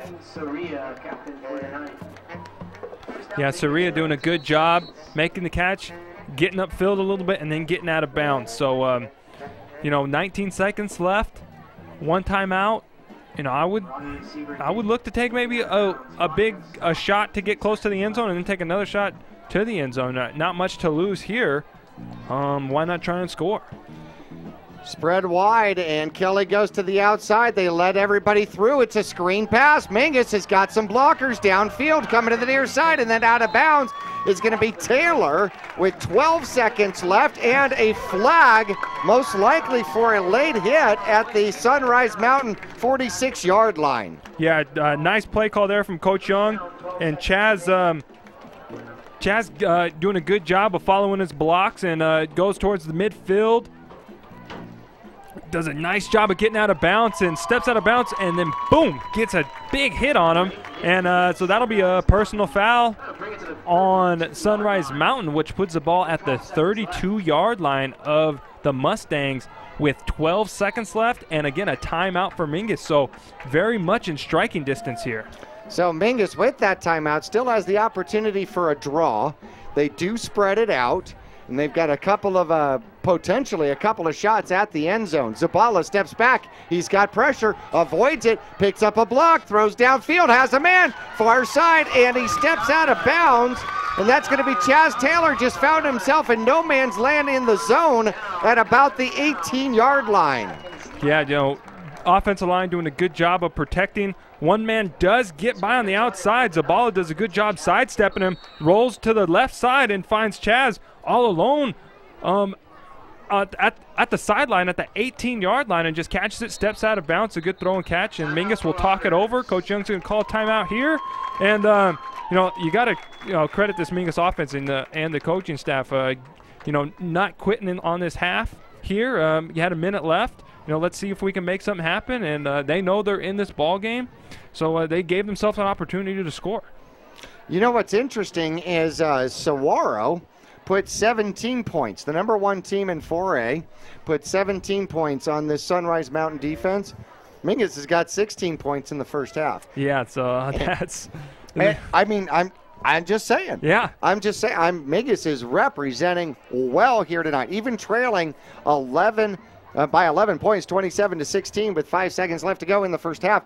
They have represented well against a high-powered offense and a defense that's only given up 91 points this season.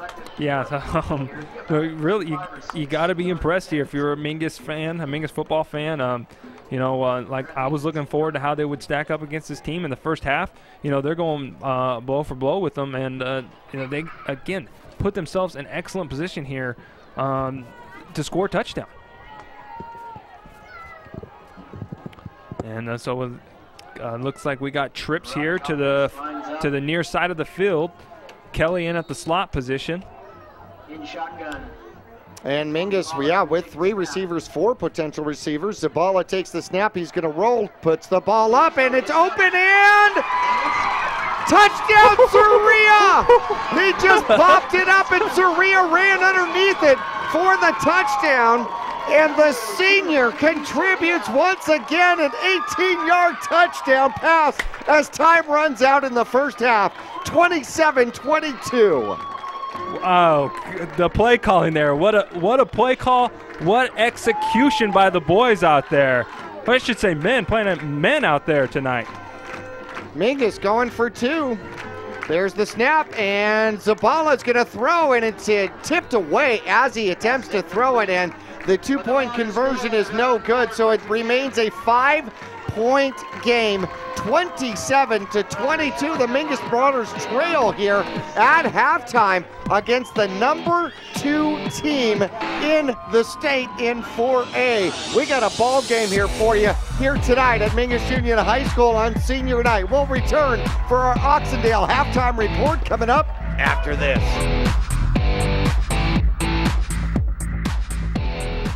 If you believe life starts where the blacktop ends, if the power of an engine makes your heart race, don't settle for anything less than Polaris RZR, the ultimate off-road vehicle.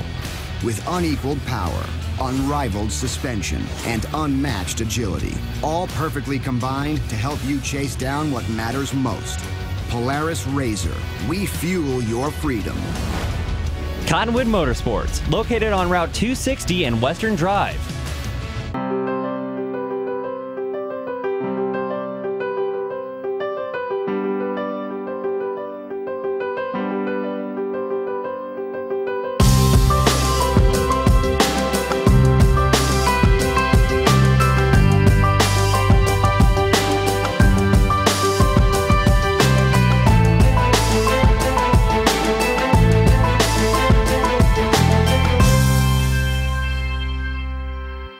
Pawn Palace offers a wide selection of jewelry, electronics, musical instruments, firearms, and much more.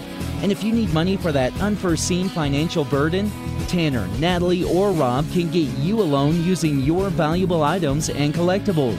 Scrap gold, silver, jewelry, guns, and electronics are all accepted. Visit Pawn Palace on Calvary Way at 89A in the Dome Building, open 6 days a week, and online at pawnpalaceaz.com. Starting in the late 1920s, Grandpa Gettle and his brothers laid the groundwork for what would become a family legacy. Almost 100 years and 100 patents later, Gettle's High Desert Mechanical continues to raise the bar of quality heating, cooling, and plumbing products and services in the Verde Valley. Call Gettle's High Desert Mechanical Heating, Air Conditioning, and Plumbing at 567-2200 or online at GettlesHDM.com, providing solutions for your comfort. Don't settle, get Gettles, and go Marauders. Welcome to the Halftime Report, brought to you by Oxendale Chrysler Dodge Jeep Ram. They're a dealer for you, located on Highway 89A in Cottonwood or online at mattsaysyes.com. Stick around for the first half recap, including Marauder highlights, scores, and stats. And now let's head back to the press box. Here's your announcers, Jackie Bessler and Carson Sandoval.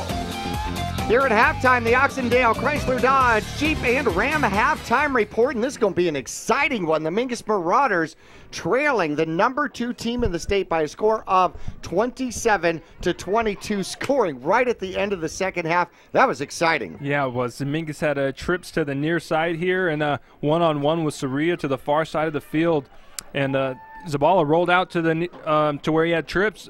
You know, obviously to everybody, it looked like he was going to go this way and just stops on a dime, throws just a floater up in the air and giving Saria enough time to run underneath it, makes an excellent catch being contested, and it was just a beautiful play.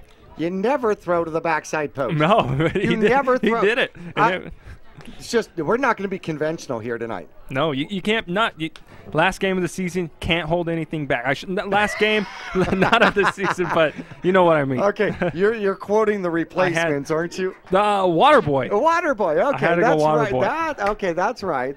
That is true. Hey, let's go through our scoring here as the Spirit line on the field here for the Mingus Marauders. Mingus ends up scoring first in the first quarter, 4:36 left to go, and a 5-yard pass as Zabala finds Taylor near side. He's at the 1. Oh, he reaches across and gets the touchdown. The 2-point conversion, a run by Zabala, made it 8-0, and the home squad was up on the number 2 team in the state. However, they would come right back. 1:52 left to go in the first quarter, and zigging and zagging and pushing his way through his Flores for a 4-yard touchdown, and the 2-point conversion was no good, so Mingus still led 8-6. Sunrise would take the lead at that point, though. Second quarter, 11:02 left to go, and a 23-yard pass as Krieg goes downfield, finds Ruiz for the touchdown, and that would be followed by a Hansen extra point, and it was 13-8. 8:29 left to go, and Saria would score his first of 2 touchdowns. This one, a breakaway. Oh, no, I'm going left. I'm going right. No, I'm going left again. I'm in between you guys and off to the races. A 43-yard breakaway by Saria. The 2-point conversion, a pass in the corner to Taylor for the 2-point conversion, and Mingus took the lead back. 16-13. It's like watching tennis, right? Yeah. Back and forth. Second quarter, 6:40 left to go, and an 11-yard run by Anderson as he goes off to the left-hand side and gets the extra point by Hansen, and Sunrise Mountain took the lead back by a score of 20-16. Then with 1 minute left, here comes Sunrise Mountain again. Thought we had him stopped, and then we did right at the very end. 3rd and goal from about the half-yard line. Dive in by Flores, his second touchdown of the night. The extra point by Hansen was good. It was 27-16. But that's not how it ended. Nope. It's not how it ended. Mingus, with 1 minute and 80 yards to go, drives down the field, throwing the ball. Zabala 4 for 4 on it, and he finishes with this one. Backside post to Saria, up and into the hands. Good. He hangs on. Great strength to hang on to it. The 2-point conversion was not good. So here we are at halftime with Sunrise Mountain leading by a score of 27-22. Yeah, very entertaining first half of football. You know, if you're listening on the radio, you're here. I mean, you know, you're getting your money's worth tonight. I'm just got to credit Mingus' offense and the defense too. But Mingus, you know, not settling with 1 minute left in the first half. Could have very easily ran the ball 3 times, gone into the locker room. You know, they ran it, they threw it, they gained some chunk yardage and got a penalty to go their way. Finally, and worked out for him. Beautiful ball from Zabala, nice pitch and catch there to Saria, and we got ourselves a good second half coming up. Well, Sunrise Mountain, if you go to the locker rooms, I'm going to be the fly on the wall. Mm-hmm. Right now, Mingus' coaches are saying, hey, we told you, you can be in this game. Look, you are in this game. Okay, number 2, you know what? Guess what? This is just a normal football game. They're starting 5-0. Here's the deal. Now you go to the opposite locker room, and Sunrise Mountain's going, hey, we've only given up 28 points to 1 team, and that was a loss. Yeah. Okay, and actually 25 points was the top scoring team, and they won that one 28-25. Pardon me, against Liberty. we've only given up 25 points to one team. We've given up 22 points to Mingus, who we absolutely wiped out twice at the end of last season. What is going wrong here? And I imagine both squads are going to come out with entirely inventive and wonderful things for us to see in the second half. We're going to take a break here with our Oxendale Chrysler Dodge Jeep and Ram halftime report. We'll be back right after this.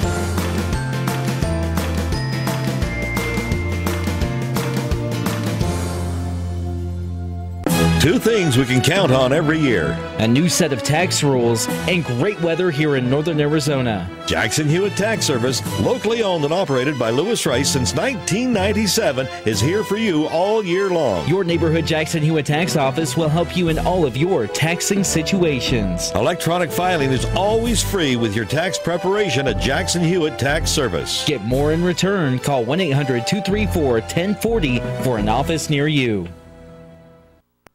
Are you looking for a different approach to healthcare? A place where excellent care is combined with kindness and compassion? If so, welcome to Spectrum. At Spectrum, our approach to healthcare is positively different. From primary care to pediatrics, our staff is dedicated to one thing: you. As a leader in integrated care in Arizona, we treat the whole person because we think everyone deserves to feel better. Spectrum Healthcare, for mind, for body, for all of you. For 30 years, Roxu screen printers have provided Northern Arizona with clean, crisp, quality screen printing. They work with you to make the right choices in creating the right artwork and message to put forth your best image. Choose from brand name products and even fashion-forward designs, including caps, tees, sweatshirts, polos, and jackets. Make Roxu your choice for work and sports uniforms, workwear, resort wear, and more. Find out more at rokzootees.com. Roxu screen printers in Cottonwood, where clothing comes to rock. Since 1925, Tiffany Construction has worked with developers and local and federal government to build, expand, and improve infrastructure, roads, drainage systems, and subdivisions. From concept to completion, the Tiffany Construction team provides a full complement of construction services and state-of-the-art delivery methods customized to fit your needs and budget.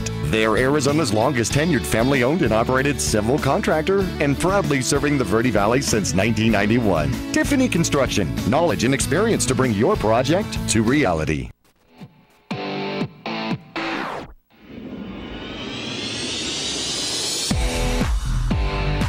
Back here at the Cave, Mingus Union High School, the Oxendale Chrysler Dodge Jeep and Ram halftime report. And Travis Reed called in and said, I am so sorry. He said, this sounds like a phenomenal game. I wish I could be there, but he's too busy offering $10,000 off Ram trucks or $2,000 under invoice. $10,000 off of Ram trucks, $2,000 under invoice, and apparently he's got paperwork, so all he can do is listen to the game. Yeah, you know, I feel sorry for him. He's not here watching this game. It's awesome. It's an awesome game. Oh, I know. I'm sure he's listening, but at the same time, he's got that stamp that says, Matt says yes, boom. Yep. Matt says yes, boom.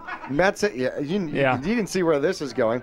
So we will certainly hope to see him soon and make sure that you get down and talk to Travis Reed. $10,000 off Ram trucks. That's worth a phone call. Yeah. That's worth $2,000 under invoice. That's worth a visit. Okay. Get out there. Absolutely. That is certainly the place to be.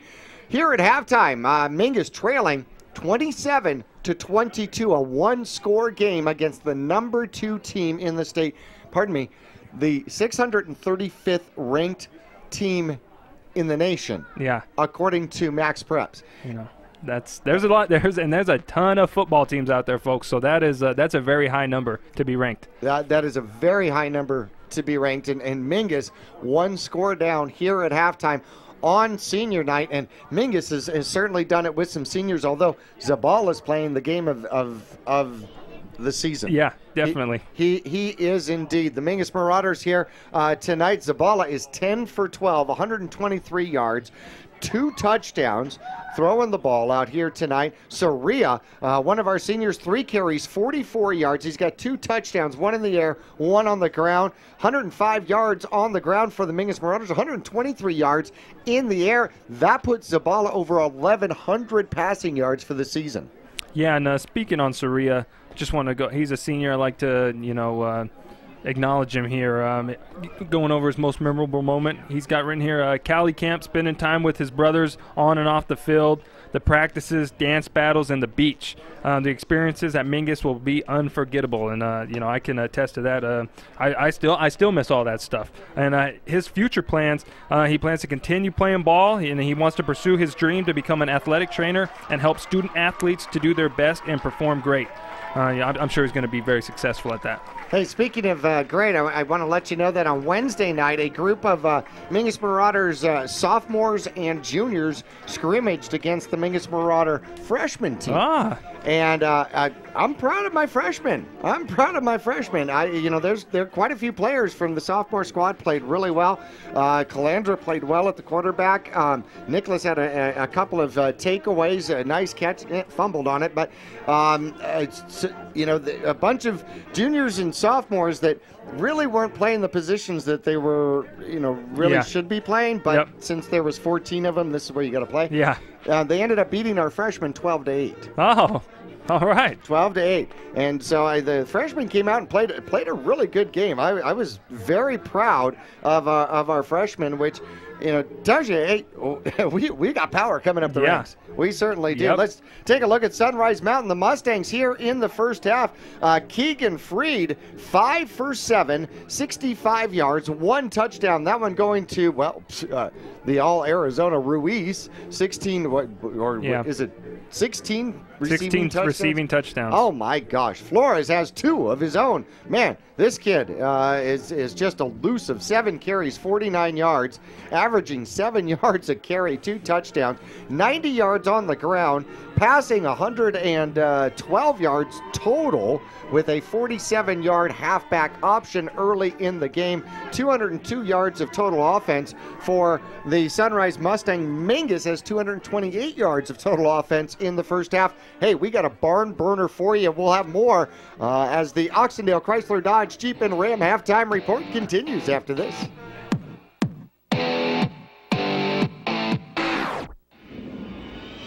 The Q102.9 plays all the hits. Yo, what's going on? This is Trizzy Drake. Ariana Grande. Maroon 5. This is Rihanna. I'm Shawn Mendes. Hey, it's Bruno Mars. Ed Sheeran. What's up, guys? It's Justin Bieber. You're listening to The Weekend. Start your day with Brian James in the morning. You'll get at least 10 songs in a row during your ride home with Julie Page. Zach Sang Show. Catch the Zach Sang Show weeknights 7 to midnight. And Kelly Fox weekends on your home for hit music. The Q102.9 and 104.9 in Prescott and Cottonwood. Cliff Castle Casino Hotel. The perfect place to eat. The perfect place to party. The perfect place to laugh. The perfect place to bowl. The perfect place to play.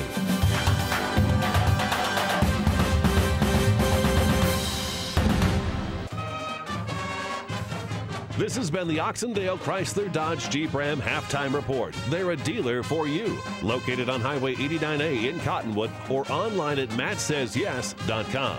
We'll return for exciting Mingus Marauder football second half action on AM 1600 and 96.3 FM KYBC or online at myradioplace.com right after this.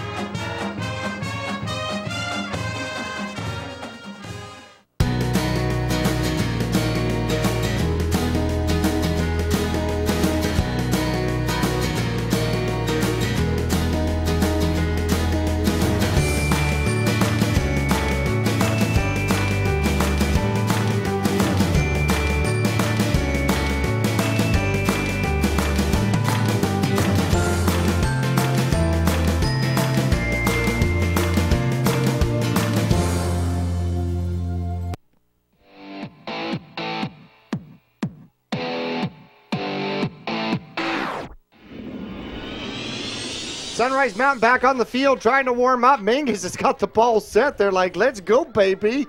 We're ready to kick off. And, well, it gives us an opportunity to go through some stats. Tyler Kelly here in the first half. 10 carries, 41 yards, and that means that he's up at 921 yards. He needs 89 yards. He needs a breakaway to hit 1,000 yards for the season.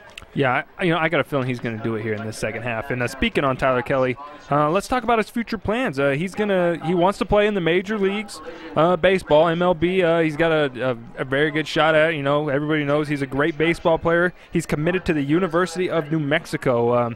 So if you're not a New Mexico Lobos fan, become one. Yep. Cheer for a Mingus Marauder over there. Yep, absolutely. And you can probably catch some of those games, especially during baseball season, flipping through some of the channels. The ones you don't watch all the time. Yep. Alex Nelson started the game as he needed 39 yards to hit 1,000 yards for the season. He's got 7 carries and 18 yards. 18 yards, so he's 21 yards away from hitting 1,000 yards for the 2017 season. I want to see him make it.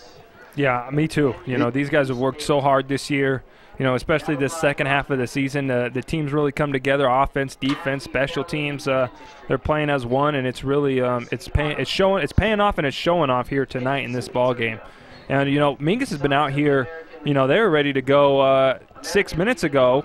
And as this clock was winding down, Sunrise was still walking in from their locker room. Right. And everybody here's like, hey, let's play this game. As you were saying earlier, they might have been getting a little talking to from their coaches, that they don't normally receive at halftime. Well, Mingus certainly knows what it feels like to overlook a team. Yeah. And right now, Mingus has got 2 ways into the playoffs. A win over Sunrise Mountain here tonight certainly gives them enough power points to earn their own way into the playoffs at 6-4. However, a Prescott win over Bradshaw would also do it as the Grand Canyon Region champion. And right now, the Badgers are taking care of business and leading Bradshaw by 23-7. So it looks good for Mingus right now at the moment to be playing next Friday night. Lucas Sabota, another senior for the Mingus Marauders. You know what? He did not show up for summer program. Why? Because he went to boot camp. Yeah, he he's a patriot, that's for sure, and he wants to make the military his career, and he plans to visit a lot of countries throughout his life, and that kid, he's going to do some great things. Well, back to receive is going to be Anderson and Ruiz. And Rodriguez would do the Mingus Marauders justice with a touchback here. And it is going to be an onside kick, and it's available out there, picked up and returnable. And Rodriguez makes the tackle. Mingus had a shot at it. And getting the ball for Sunrise Mountain is going to be Josh Strong, a senior for the Mustangs. And he returns the ball, not only picks it up, gets a candy hop, and returns the ball into Mingus Marauder territory. So a little trickery-richery close to Halloween, and Mingus unable to convert here on the onside kick. Yeah, Rodriguez executed that kick perfectly. Took that hop enough for Mingus. Mingus return, or not a return guy, but a kickoff guy to grab it, and unfortunately weren't able to. Trips to the far side, empty backfield, 2 receivers to the near side. Craig going up top, has a man, and it is caught, and he will break away. And in one play, Ruiz will score for Sunrise Mountain, a 43-yard pass play. And in one shot, out come the Sunrise Mountain Mustangs. And literally, he threw up a ball that could have been available for anybody, but Ruiz comes down with it for his 17th touchdown of the season. Yeah, not the way you want to start out the second half. After you had that momentum going into halftime, you come out, don't execute on the onside kick, and then you give up a big pass play, and it's just unfortunate. The extra point attempt is up, and the chip shot is good. Hanson's been perfect. So 33-22, an 11-point difference at the moment. Mingus will get the kickoff coming up right after this.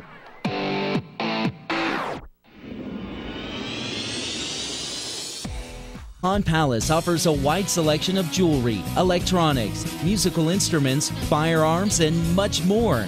And if you need money for that unforeseen financial burden, Tanner, Natalie, or Rob can get you a loan using your valuable items and collectibles.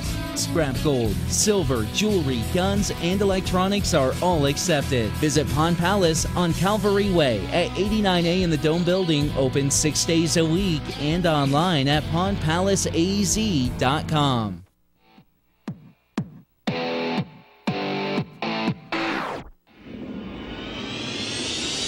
Sunrise Mountain strikes very quickly, 18 seconds into the second half.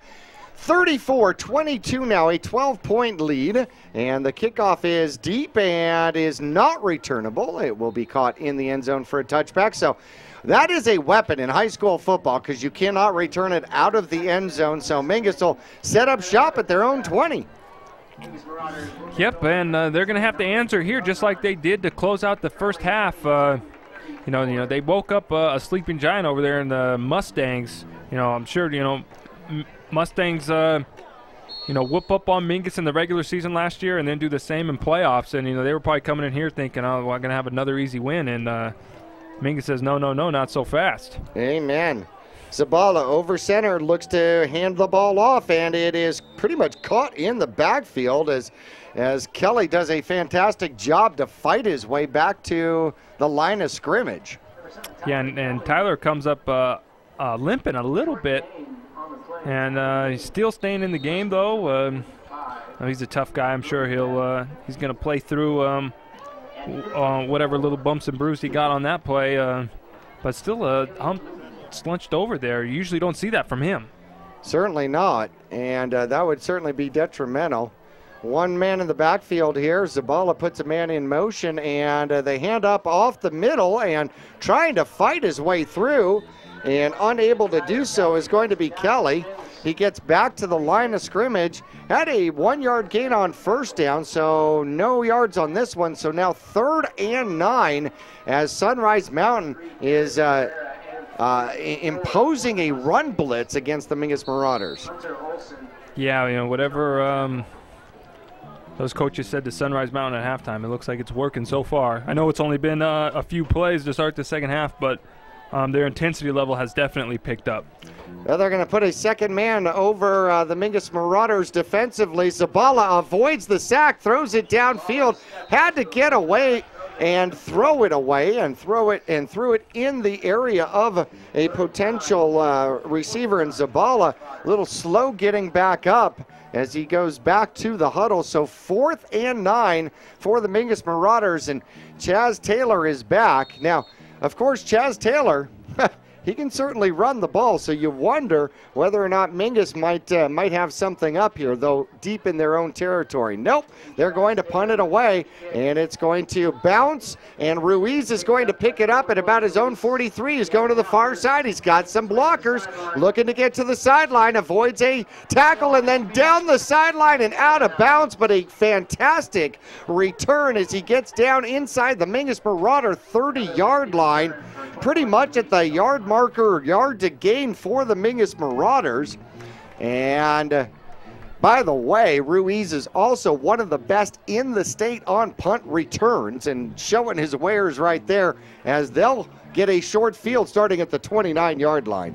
Yeah, so back-to-back drives opening up in Mingus territory. And, that puts your defense in a tough position, especially against a high-powered offense like the Mustangs. Nobody in the backfield with Krieg. That doesn't mean anything because he can certainly run the ball. He's going to put the ball up, throws it downfield into double coverage, and it's tipped away by his receiver. Intended receiver is going to be Anderson out there, as Soria had him on the far side. He was covered on the short side as well. Yeah, a rare miss from Freed right there. Mingus doing a good job of sticking with their man there. I'm sure after they gave up that last touchdown, Coach Dixon was in their ear on the sideline. Looking to throw again. He's going to bring it back down. Looking to run. Mingus trying to get the edge as he gets around the corner. He cuts it back. He's at the 10, the 5, and touchdown as Freed will take it himself 29 yards as soon as he got the edge. Then he had freedom to cut back anywhere he wanted to. And with 9:44 left to go, Sunrise Mountain starts to take a commanding lead. Yeah, just no outside containment there from the Mingus Marauders, and gives Freed really just as soon as he turned up field, like you said, just open field, and just was really able to just jog right into the end zone. Hansen on for the extra point. 9:44 left to go in the third quarter as Sunrise extends their lead 40-22. A high snap. The kick is up, and it's good. 41-22. We'll see how the Mingus Marauders respond with the kick return coming up after this.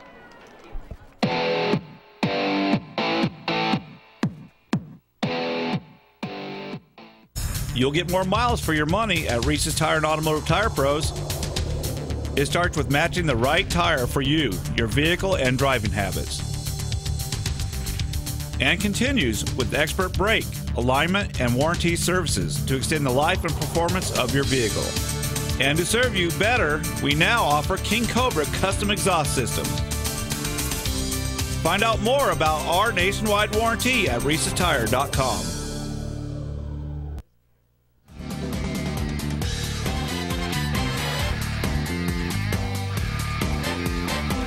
Got my cohort over here dipping into the Vinny's Pizza in the commercial breaks. Hey, thanks again, Doug. Thanks, Vinny. It's great. Line drive kickoff's going to go over the intended return man, Soria, and running all the way, showing good discipline as the Sunrise Mountain squad is sprinting all the way to the end zone. So Mingus will start at the 20 once again. No, and I mean, just like that, Jackie. Sunrise puts up 2 touchdowns, not even hardly 2 minutes into this second half, and it just goes to show you how explosive of an offense they are, and Mingus really going to have to dig in deep here, and really show some pride here in the second half. Playing really hard in that first half. Hopefully they didn't expend all their energy there. Hopefully they can muster up some more and get back in this ball game. Well, they're going to need to. They've got plenty of time to do it in, but they're going to need some defensive stops and/or takeaways. Zabala takes the snap, throws it up. They've got one-on-one coverage and just overthrown. And I know my cohort's looking for a flag out there as they tried to go to Chaz Taylor one-on-one on the far side. Yeah, that's the second time tonight Zabala's just overthrown Chaz. For the most part, he's been on target. But, again, Chaz had his man beat, and if he's able to catch that in stride, he might still be running. But, yeah, it looked like he might have gotten held on the back of his jersey, but, we're not refs. We're just some broadcasters, right? Yeah, they won't even let me wear a white hat. They won't let me anywhere near a white hat. And they exchange out corners out there, which is interesting. Put in a different corner as so Mingus will have a different target out there as they're waiting with 9:39 left to go. One of the refs had to go get the ball. Oh, come on. That's what took so long. Where's our ball boy? Well, he's on the sideline waiting for the ref to get the ball to him. So Twins on the far side of the field. Mingus with wings surrounding one man in the backfield. They send a man in motion, and Mingus will hand it off, and it's Tyler Kelly trying to break away, still fighting, and will get pushed back, and will have a gain of about 4 yards, and he had to fight hard. He was dragging about 230 pounds of defensive tackle right there, hanging on to the back of his jersey, and then he was able to regain control and get his arms wrapped up. Yeah, I'm surprised Kelly's jersey didn't tear away right there. He's being really that defensive lineman kind of grabbed the jersey and just took a seat and was being dragged on his bottom side there. Yeah, tear away jerseys. Oh, yeah. Interesting investment. Bring him back. Wing formation for the Mingus Marauders. Zabala under center, takes the snap, looks to throw, throws it downfield, misses his receiver and gets hit ugly late. As coming in with the late hit is going to be Gerard Ferreira, the strong safety, and puts a devastating blow on Zabala, and that's going to cost his squad 15 yards in the first down. Yeah, I think he would have been okay if he would have just held up after making contact with Zabala, but kind of got him up around the head area, and then after he made the initial contact, kind of grabs the ball by the shoulder pads and just threw him to the turf. And you know, refs are out there. They want to keep everyone safe and protected, and especially the quarterback position, they're going to throw that flag every time. Well, Mingus certainly playing here tonight like this is a playoff game. It is one of two ways they can get into the playoffs. And there's the snap, a handoff, a little bit of a hole, caught from behind, and then taken down and dumped in the backfield is going to be Nelson, who is going to lose a yard, and he just couldn't drag the same 230-pound defensive tackle. No, Nelson just a little bit smaller than Tyler out there, and wasn't able to drag him as far, and that's going to bring up a 2nd and 11 here. See if Mingus goes to the air. They've been having success. Chaz is getting separation almost every time he runs a route. Okay, Sunrise Mountain now has every single defender right at the line to gain. Up top it goes, and stretching out, not able to come down with it, is going to be Chaz Taylor. I was going to say Sunrise Mountain is daring Mingus to throw the ball downfield, and that one was open. Mingus has missed a couple of opportunities that have been literally just inches or feet off that could have resulted in another couple touchdowns for Mingus. Yeah, not only was Chaz did Chaz have his man beat, but Saria also had his man beat, and they were running side by side with about 5 yards in between each other, and ball just goes over both of them. And it would have been a definite touchdown if one of them could have brought it in. 3rd and 11, an I formation in the backfield for the Mingus Marauders. There is the pitch going to Surreal, looking for some blocks. He'll pick up about 4 yards, making it 4th and about 8. And you wonder whether or not this is the time of the game where Mingus really doesn't have a choice but to go for it. Yeah, we'll see about that. It looks like, Kelly's going to be coming off the field here. And it looks like Zabala is as well, or Saria, excuse me, and Chaz will be back deep to punt.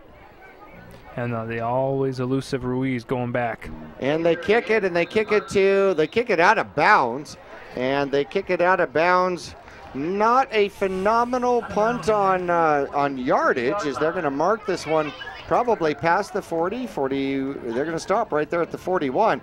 So Taylor successful at least in pinning Sunrise Mountain in their own end of the field with 7:17 left to go. 14 unanswered points here early in the second half, and a Mustang lead over the Marauders 41-22 as Freed and the Mustangs will get the ball back for the 3rd time here in the second half. Yeah, so this will be their first drive of the second half starting in their own territory, but it's not by much. Just 9 yards away from midfield. And this explosive offense comes out once again, trips to the near side. One man in the backfield, one-on-one on the far side.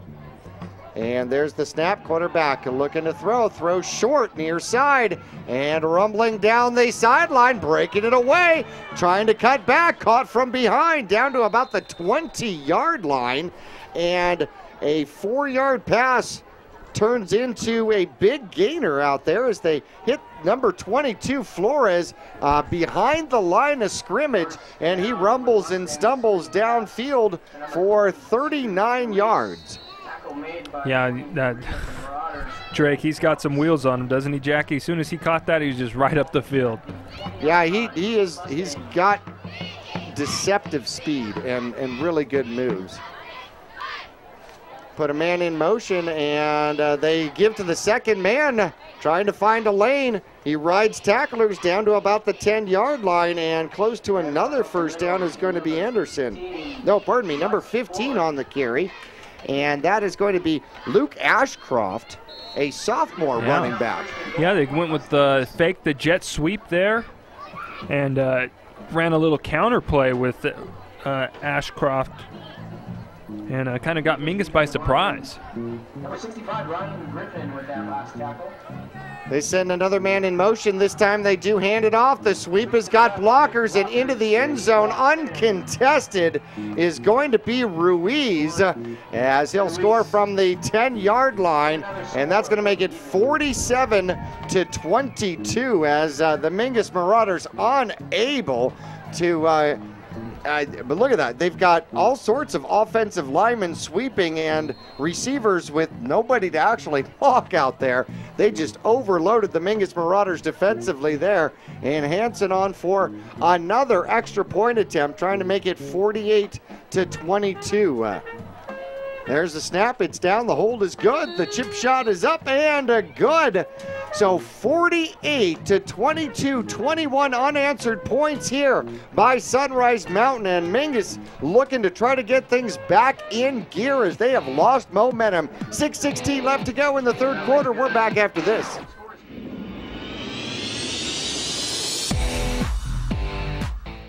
Are you looking for a different approach to healthcare? A place where excellent care is combined with kindness and compassion? If so, welcome to Spectrum. At Spectrum, our approach to healthcare is positively different. From primary care to pediatrics, our staff is dedicated to one thing: you. As a leader in integrated care in Arizona, we treat the whole person because we think everyone deserves to feel better. Spectrum Healthcare, for mind, for body, for all of you.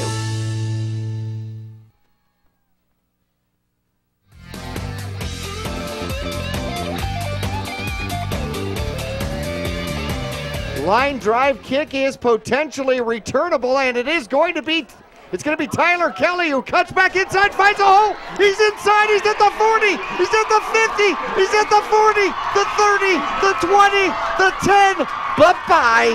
Touchdown. A 93-yard touchdown kickoff return by Tyler Kelly. You don't dribble that here. Not in my house. And that will just do nothing but increase his average during the course of the year.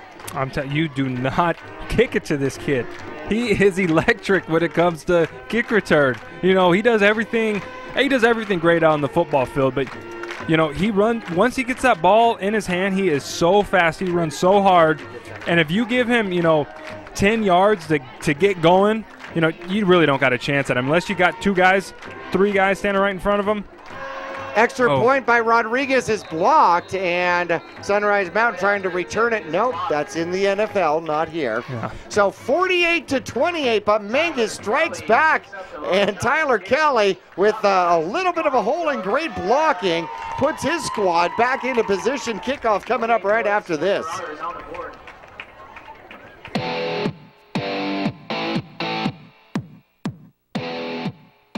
Taylor Waste has been voted the #1 residential garbage service 13 years in a row in Cottonwood and 9 years in a row in Sedona. Why? Because Taylor Waste always offers dependable and efficient garbage service and clean, eco-friendly curbside recycling and positive customer service. Taylor Waste offers a separate recycling container, and our recycling program is clean rather than commingled with garbage. To start service, call your locally owned Taylor Waste, dedicated to providing service tailored to your needs.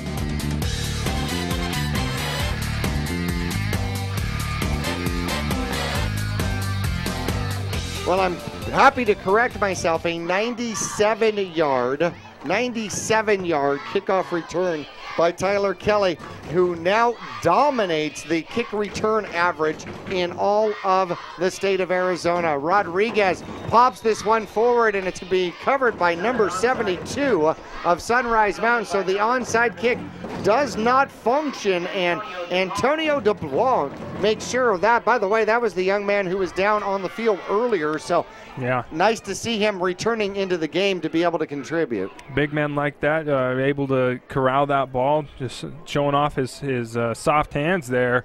And that's tough, especially for a defensive tackle to corral that onside kick. You never know where that ball's going to end up, and he does a good job jumping on it. And now Mingus defense needs to come up with a stop right here.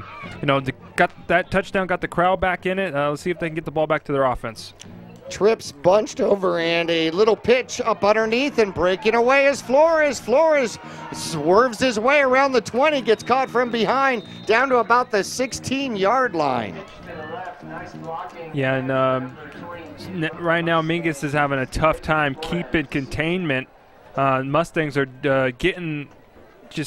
having their way getting around the outside, and another big pickup from Drake there, and puts Sunrise about the 12-yard line, and in a potential scoring range for them. Well, really anywhere scoring range for these guys, but again, Mingus defense has to come up with a turnover here. Shovel pass goes for 36. Krieg's going to go to the far side, turns his body around, throws it, has a man open in the end zone, and that's going to be Ruiz once again. And Ruiz's third receiving touchdown, this one 12 yards, as Freed just finds him in the corner of the end zone. That little out route broke some ankles out there, and he found himself open. 54-28 now as he throws against his body and finds Ruiz open out there. Yeah, and really no one around Ruiz on that replay there. It was tough to see what the coverage was in the back of the end zone, but he gets wide open, and another touchdown, padding his receiving touchdown stats. Hansen gets the extra point up and off, and this is just going to be an offensive juggernaut, I believe. 55-28. 83 points scored, and we still got 5:20 left to go in the third quarter. If you like offense, make sure you're back right after this.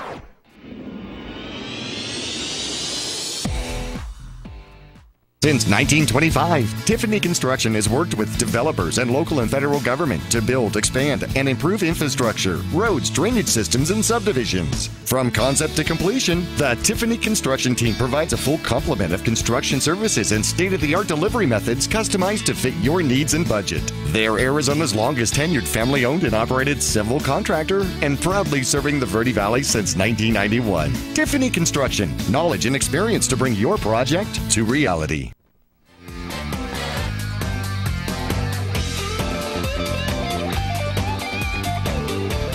Well, the 12-yard pass to Ruiz, and Sunrise Mountain strikes once again, and they'll be looking to kick off. I wonder if they'll kick it to Tyler Kelly. 97-yard kickoff return touchdown moments ago. In fact, less than a minute ago on the clock. How about that? Line drive kick again. It is returnable, and this time it's going to be Soria, as Kelly's going to block for him, and Soria cuts back, finds himself in trouble, and gets back to about the 18-yard line. Yeah, so this score might not be going in favor of Mingus, but there is another game out there that is helping us. Prescott now leads Bradshaw Mountain 30-7. So that a victory by the Prescott Badgers makes the Mingus Marauders the Grand Canyon Region champion, and would make them an automatic bid to the playoffs. Right now, it would be number 15 because Apache Junction is sitting behind them. However, if Amphitheater beats Pueblo Magnet, then Mingus would actually jump up to 14 and very well could be on the road to Tucson. An outside edge run by the Mingus Marauders as Nelson gets a couple to start off and gets out to the Mingus Marauder 20-yard line. He had a nice run by Nelson on first down, following his blocks, try to get outside, but this Sunrise Mountain defense really starting to show why they've only given up 91 points coming into this game. However, they've only given up 28 points once. Yeah. Mingus has scored on them more than anybody else has, so Mingus certainly has that to put their hat on. Mingus does hand the ball off, and getting knocked down right away is going to be Tyler Kelly, and he will lose a couple, bringing up 3rd and 10 from the Mingus Marauder 18. 4:20 left to go in the third quarter. Mingus has to strike often and lots in order to get back into this one. Yeah, so they go back-to-back runs there. That last one, Mingus offensive line kind of gets pushed back into the backfield, and Kelly trips up on one of his offensive linemen. So I'm going to bet here that Mingus goes to the air, and I would continue to go to the air if I was them, because the receivers are getting wide open. Well, movement, we're going to see who gets charged. Number 51 appears to have come across the line prematurely. That's a defensive tackle, Michael Hammond. And the sophomore gets taken out of the game rather quickly. Yeah. Coaches aren't going to like that. Gave you a chance and gave him 5 yards on the penalty. Come here, young man. All right, so Mingus now a 3rd and manageable, 3rd and 5. Zabala fakes, throws the ball up top. They've got a man. It is received and barely tripped up is going to be Tyler Kelly as he gets into Sunrise Mountain territory all the way down to the 43. Yeah, if Tyler was able to keep his feet on that play, that would have been really something there. Zabala settles down, puts a good ball in the air, hits Kelly in stride, but you got to credit that defensive back staying with him and making the shoestring tackle, saving another Tyler Kelly touchdown. 33 yards on the reception, and Mingus finally connects up with something behind the defense. Sunrise Mountain not playing safeties out there. They are playing full-out run. It's like a cover 0 almost consistently. And Mingus has got to fight for yardage on the run and able to get some yardage in the air, and caught behind the line of scrimmage and going backward with a rather significant loss is going to be a slow getting up Soria. He went backward by 7. Yeah, so Mingus here having trouble running the ball in this second half. Again, I would continue to go to the air. Offensive line has given Zabala enough time to get the pass off. And again, receivers are creating separation from their defenders. Ball still in Sunrise territory at the 49-yard line. Right now, Taylor is completely uncovered. Oh, okay, now they're going to switch. They're going to bring number 20 over on top of him. So single coverage out here, and Mingus runs up the middle and is able to pick up some of the lost yardage. And it's going to be Nelson right up the middle, playing kind of the fullback position that time. So he'll pick up 3 and make it 3rd and about 14 from the Sunrise 46-yard line. 1:55 left to go in the third quarter. Mingus trailing 55-28. It was 27-22 at halftime. So an explosion by the Mustangs in the second half has been the difference so far. Mingus trying to make a drive, put something together, and get back in this one. Zabala, quick pass, throws it. It's going to be Taylor. Taylor with the first down and more as he keeps on his feet with the spin move inside the 30 down to the 27. Yeah, a good pitch and catch there from Zabala to Taylor. A nice quick slant route.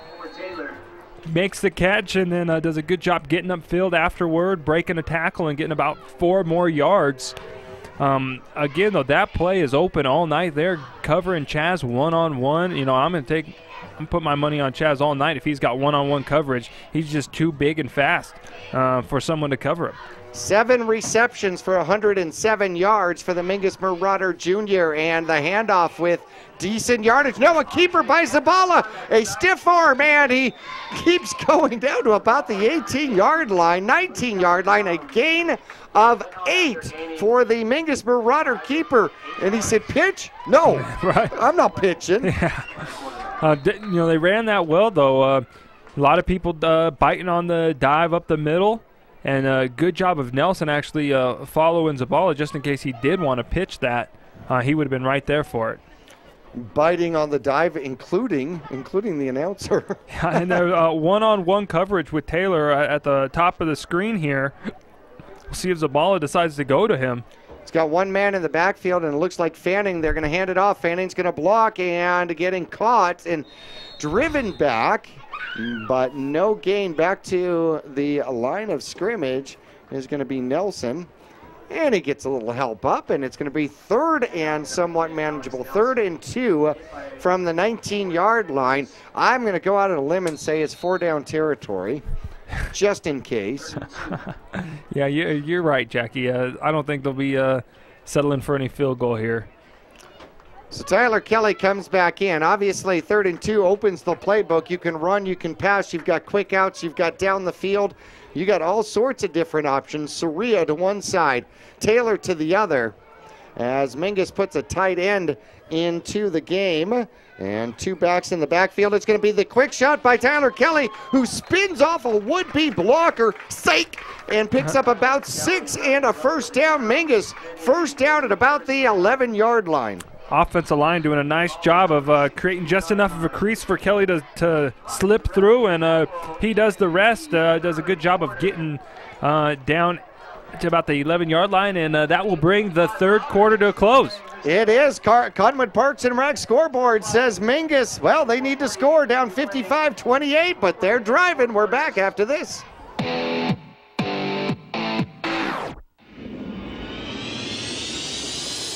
People often refer to Larry Green Chevrolet as the people place. Keeping that reputation is a priority in the community and with every customer that comes through the door. If you're on the market for a new or pre-owned car, truck, van, or SUV, you'll find their selection extensive and their sales team professional and courteous.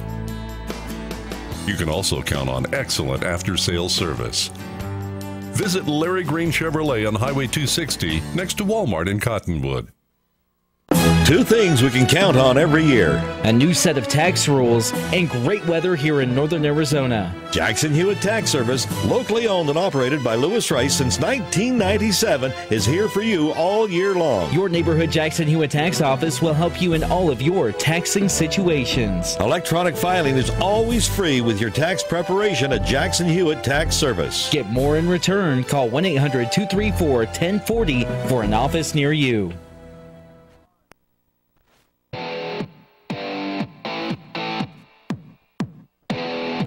Well, Mingus will have a first down at the 11-yard line, so they can still get a first down as we start the 4:48. Mingus trailing 55-28, looking to score. A block, a missed tackle, and unfortunately a loss on the screenplay out here as Nelson is going to lose about 2 yards on the reception, but we have a man down on the field. We do have a couple of score updates for you. Cell Point was way ahead, like 42-14 over their opponent, and on their way to securing the number 3 position. The last we heard, Bradshaw was trailing Prescott by a score of 30-7. And this will be an interesting one to find out what happens with the Pueblo Magnet and Amphitheater. Last I heard was it still tied? Yeah, still tied, 21-21. We'll continue to keep you updated on that. Again, looking at that Bradshaw-Prescott game, Prescott holds on to that lead, and eventually if they win that ball game, that will be lead to the Mingus Marauders being Grand Canyon Region champs, solo champs. Solo champs, yes. Well, actually, they would still be co-region champs because Prescott would still be 5-1 in the region. That's correct. But the difference is the 38-6 head-to-head victory by the Mingus Marauders, which would make all the difference. Yeah. So the Sunrise Mountain players still on the field. You know what? We're going to take a quick little break here as we try to get a number. We'll return to Mingus Union High School for the final 11:46 coming up after this.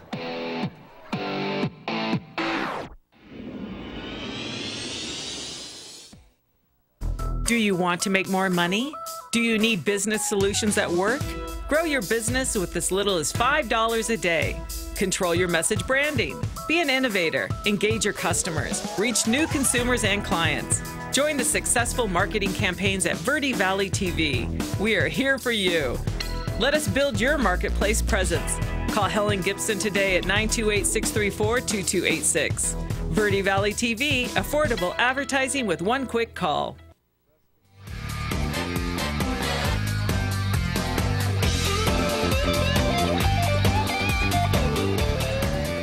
right, we still have that Sunrise Mountain player on the field. We do have an update for the Bradshaw game, though. Yeah, it looks like Bradshaw added on a touchdown to cut the score to 30-13, and that is still in the third quarter. So still a lot of time left in that game, but you know, Prescott still with a decent lead on them. So again, we will let you know how that game plays out.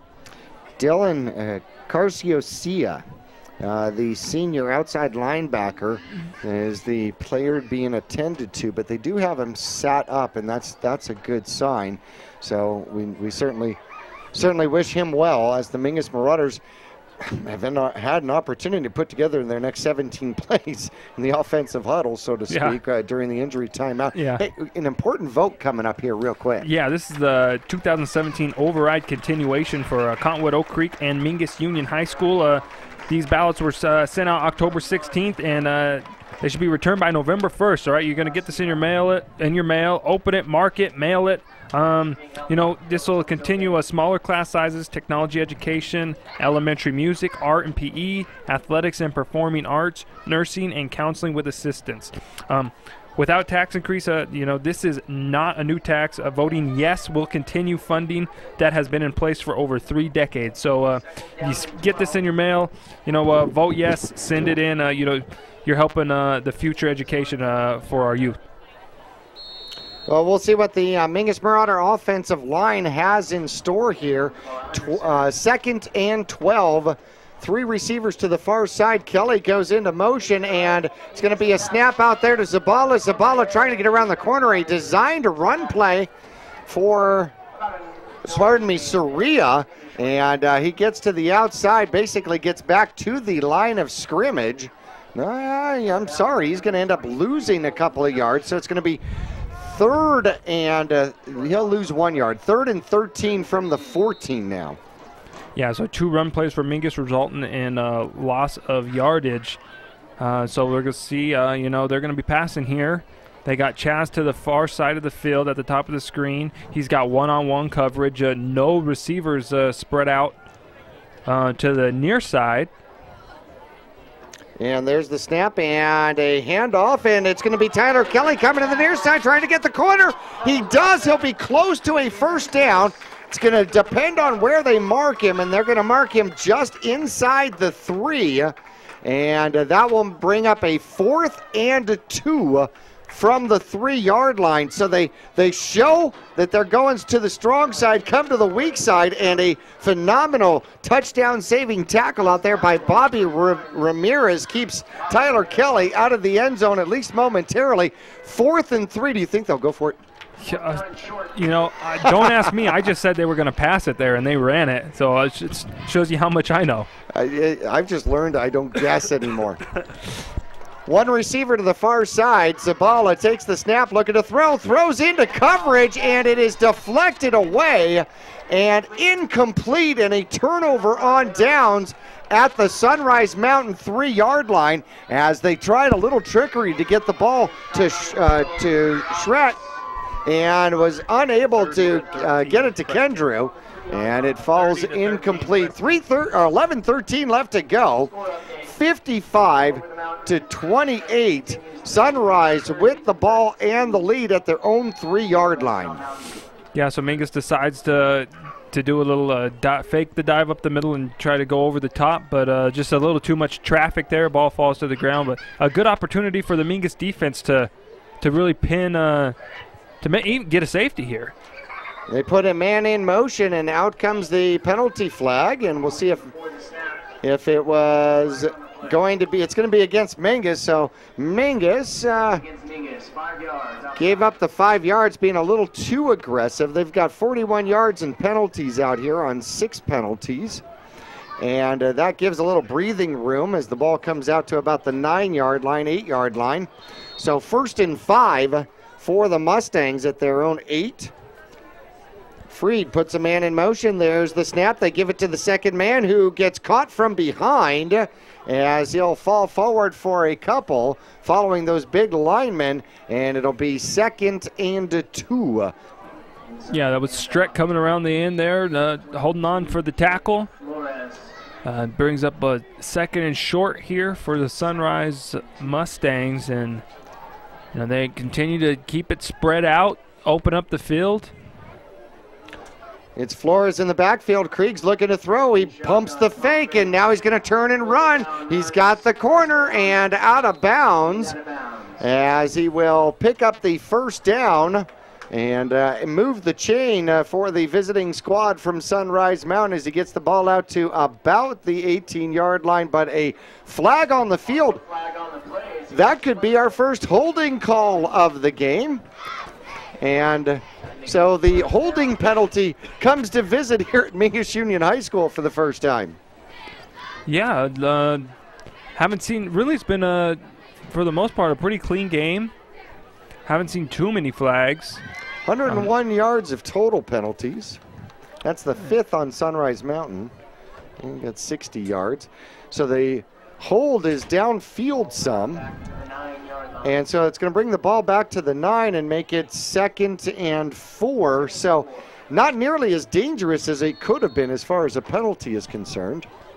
Trips to the near side. Freed looking to take the snap, hands it off. No, he's going to keep it himself, and no, he doesn't. That was a great fake, and thank goodness Cole Phelps wasn't faked because now it's 3rd and 2. It was a good fake.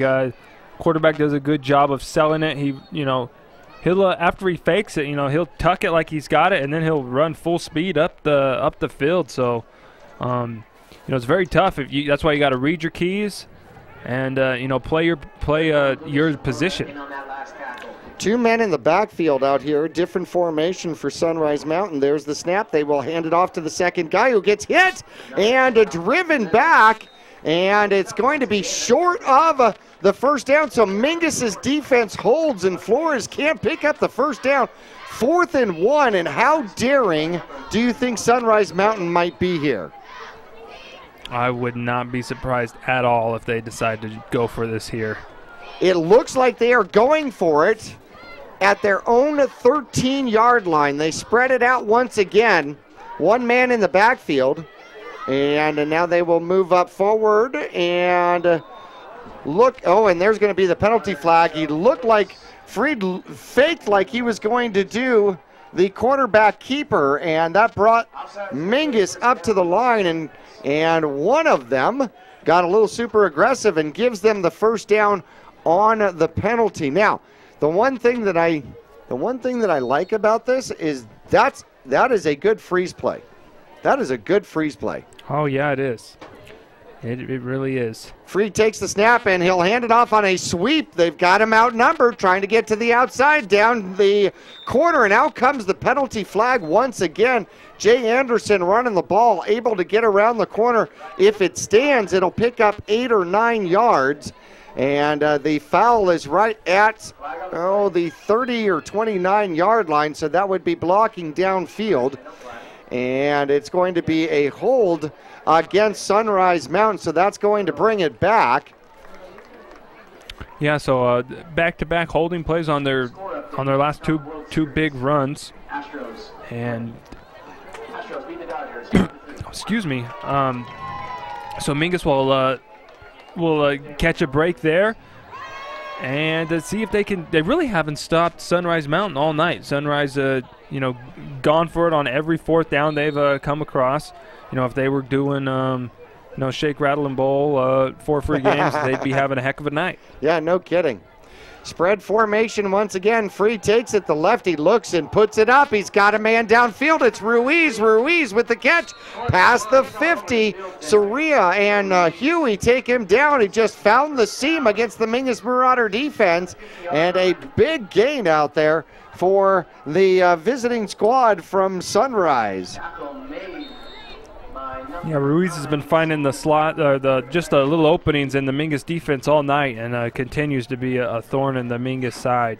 31 yards on the reception as Freed looking downfield. He's got a little time, throws it down. Ruiz is up and out of bounds. Had a step on the man with the wheel route. It was pretty well covered, but thrown just a little deep, and he landed out of bounds. So 2nd and 10 from the 50-yard line. Yeah, that was a good job by the Mingus secondary, sticking with their man, and really nowhere for Freed to go with the ball. So Ruiz just turns upfield on his pattern for that wheel route and just unable to keep his feet in bounds. Interesting here. Ruiz has got 4 receptions for 72 yards. And Chaz Taylor's got 107 yards in receiving, so he's actually the leading receiver in the game. Spread formation, Twins both side. One man in the backfield out there for Freed. In shotgun once again, takes the snap, looking to throw, puts the ball up, has a man somewhat open, overthrows him, and that brings up a 3rd and 10 from the 50-yard line. Yeah, that's really the first I'd say bad throw from Freed we've seen tonight. Just airmails it, had a man wide open at about the 35-yard line, just wasn't able to connect with him. And so this is a big play for the Mingus defense right here. You know, you got to be thinking, even if you do hold them right here, they're going to be going for it on 4th down. So you want to try and keep them to a minimal gain here. Mingus switches out defensive backs on receivers as Freed steps up, looks to throw, gets hit while he throws, and it is almost picked off. Mingus had a chance to pick that one off and coming across, but it's going to bring up 4th and 10. Freed got pressure, and under pressure probably threw one he probably ought not to have. Yeah, I'm not sure if there was contact made with his arm just a bit to alter that throw, but it kind of just hung up there a little bit, and Mingus had an opportunity to intercept it. Unfortunately, falls to the ground, and Sunrise Mountain will talk this over. They take a timeout. 4th and 10 when we return to Mingus Union High School. Sunrise Mountain leading 55-28, 8:16 left to go in the game. We're back after this.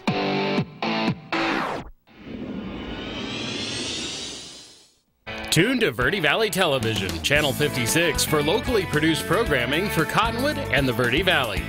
Your home for Yavapai Broadcasting news departments countywide.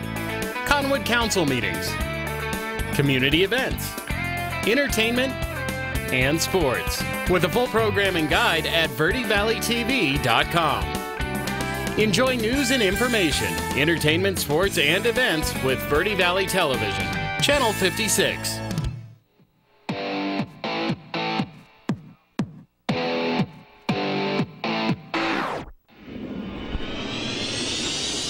So far, the Mingus Marauders still looking for their first takeaway of the game. 4th and 10. Oh, surprise, surprise. The Mustangs go for it right at midfield. And Mingus looking to apply some defense.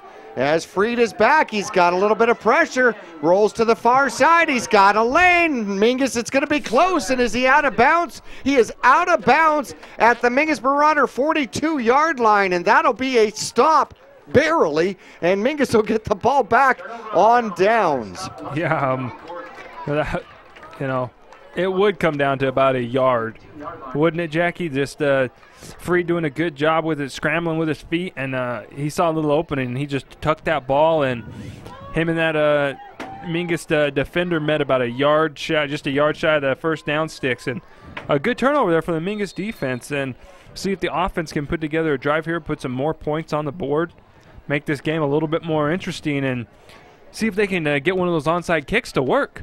4 scores in 8 minutes from now, and Mingus would have a victory, trailing 55-28. And you got to do it 1 score at a time, I'll tell you that. No safeties back, all players right at the line of scrimmage, and Mingus will hand off and actually finds a seam somehow, some way, and Nelson picks up about 3 yards on first down, taking the ball to the 45-yard line. Yeah, Mingus continuing to stick to that ground game. A decent pickup on first down. So that puts them at the 45-yard line. 25 yards for Nelson. He needs 14 yards to hit 1,000 yards as a rusher here in 2017. Mingus has got 2 receivers to the near side. Sunrise Mountain showing blitz once again. Zabala has an opportunity, and I think he was hit as he threw. Intended receiver, I think, on the near side was, well, I'm not sure where he was intending. Was either going to Taylor or Kelly out here, but 3rd and 7 now from the Mingus 45. Yeah, Zabala actually looks a little bit shaken up after that, kind of running to the sideline to get the play call from Coach Young, shaking his arm, you know, and hopefully he's going to be okay. Well, I'm going to shake my arm up here to see if I can help him, too. 7:20 left to go. I hate it when you get that dead arm. Yeah. Especially when it's your throwing arm. Yeah, that's the last thing we need here. No doubt. So 3rd and 7. Got to imagine Mingus is in 4-down territory regardless.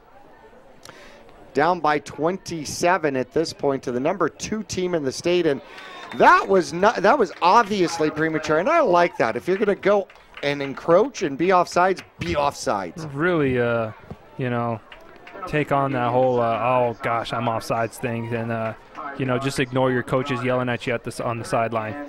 Well, Brody Webb, and on film, he's going to go, yeah, that was me. Right. There was no doubt about it. So 3rd down and 2, and it opens the playbook for the Mingus Marauders. A man in motion, and there goes Tyler Kelly off to the near side. He's breaking it away. He's at the 40. He's at the 30. He's at the 20, and taken down at the 15 by the back of the jersey there. The jersey. Number 8 on another touchdown-saving tackle, which is Josh Strong. Yeah, I think it was almost would have been a horse collar, but at the last minute, that defender kind of wrapped Kelly up around the shoulder pads as well. So no flag on the play, but a great run by Kelly once again. You love the way how hard he runs with that football, and good job by the offensive line setting that corner on the outside to free up that space for him. And that was against a run blitz nonetheless. 99 yards rushing, and a carry coming to the near side for the Mingus Marauders. And it's going to be Nelson who gets hit by 2 guys past the little dotted line that says that's a good solid 3 yards out of bounds. And he will he'll get down to about the 6-yard line. So 2nd and 4 from the 6-yard line. By the way, I was going to say 17 carries, 99 yards for Tyler Kelly, who, by the way, needs now 21 yards to hit 1,000 yards. Zabala already hit 1,100 yards throwing the ball, and he'll take the snap, and there's the handoff caught from behind the line of scrimmage. Number 45 that's Brody Webb with prejudice. Yeah, again, I want to go back 2 plays ago. We had a Sunrise Mountain player all over Nelson out of bounds. All over him, just hopping on the pile late. 2 refs standing right there. They saw it a little bit different than we did, I guess. Well, 3rd down. Remember, Mingus turned the ball over at the 3 on their last drive. Inside the red zone once again. 2 men in the backfield, and it's going to be Zabala with the keeper, and then he'll pitch it out to Nelson, who drops the pitch, and it's going to fall out of bounds right at about the 11-yard line. So now 2nd and 6 now becomes 4th and, stop moving please, 4th and 10, 11? 4th and 10. So they're going to end up losing another 4 yards on the attempted pitch, and the speed option did not function particularly well. So Mingus, another 4th down attempt here, trying to get bowling for boys and girls of big brothers and big sisters. And there's the snap, and a handoff running hard, getting the ball into and about the 5-yard line, trying to surprise him with the run, and that's going to turn the ball over on downs. A 5-yard run by Tyler Kelly as he goes over 100 yards of rushing for the night and needs 16 yards. However, they're going to turn the ball back over with 5:45 left to go. By the way, Nelson came into tonight with 94 points, needed 1 touchdown to hit 100 points in the regular season. And if Prescott continues to lead Bradshaw, perhaps he'll get it in round 1 of the playoffs, because Mingus would be the Grand Canyon Region champ and would be heading off to the first round of the playoffs next Friday night. 2 men in the backfield. They hand it off to the 2nd man, finds his way back to the line of scrimmage, trying to follow his blockers, and simply gets what he can, about 3 yards, bringing up 2nd and 7 for Sunrise from their own 10. Yeah, so the Mingus defense hasn't gotten that interception or that forced fumble yet. I'm going to imagine that they're going to be stripping for that football because I don't think we're going to see too much more passing from Sunrise Mountain. So I'm going to say, once that first guy wraps up the running back, second guy in's got to be ripping for that ball so they can get that ball back to the offense. Man in motion for Sunrise, and there's the snap, and they do hand it off as it slants through the line. Gain of 2, 3rd and about 3 now for Sunrise Mountain, and they're eating some clock up there with 4:48 left to go. And an update on the score, the Badgers leading the Bears now 37-21. And how much time was that? Fourth quarter action is, as we understand it. Well, I got to imagine they're somewhat close to where we are with 4:28 left to go. 3rd and 3 now, and a little counter opens up, and down the field goes Ashcroft. He's got a man to beat, and he's got a Ruiz as a blocker out in front of him who nails his man, and he's finally caught from behind, and I'm not exactly sure how that was not a hold on the block down there, but Ashcroft switches the field position and takes it all the way down to the Mingus Marauder 26. Yeah, Valenzuela just got tackled out here at about the 40-yard line. Just tackled. Yep. And ref right there, no call, no holding call. So again, Jackie, another little running back, underclassman for one of these teams Mingus face, who's just got so much speed. We run into one of these guys, it seems like, every week. Yeah, there's a host of them all around the league, aren't there? So Ashcroft, the sophomore, rambles off 56. He's got 69 yards on 3 carries, but more importantly, with 4:11 left to go, Sunrise Mountain's got a new set of downs, and they will hand it off. And breaking away and finally tackled is number 22. That's going to be Flores again. He'll pick up another 10 and a first down. And that junior is going to be something to be dealt with coming up next year. By the way, Freed for Sunrise Mountain. He is a junior, but the good news is they're not going to be in 4A. This is a 5A team. Yeah. They are legitimately populated, big enough to be a 5A team, and probably should have been a 5A team, but they do everything in two years blocks. So yeah.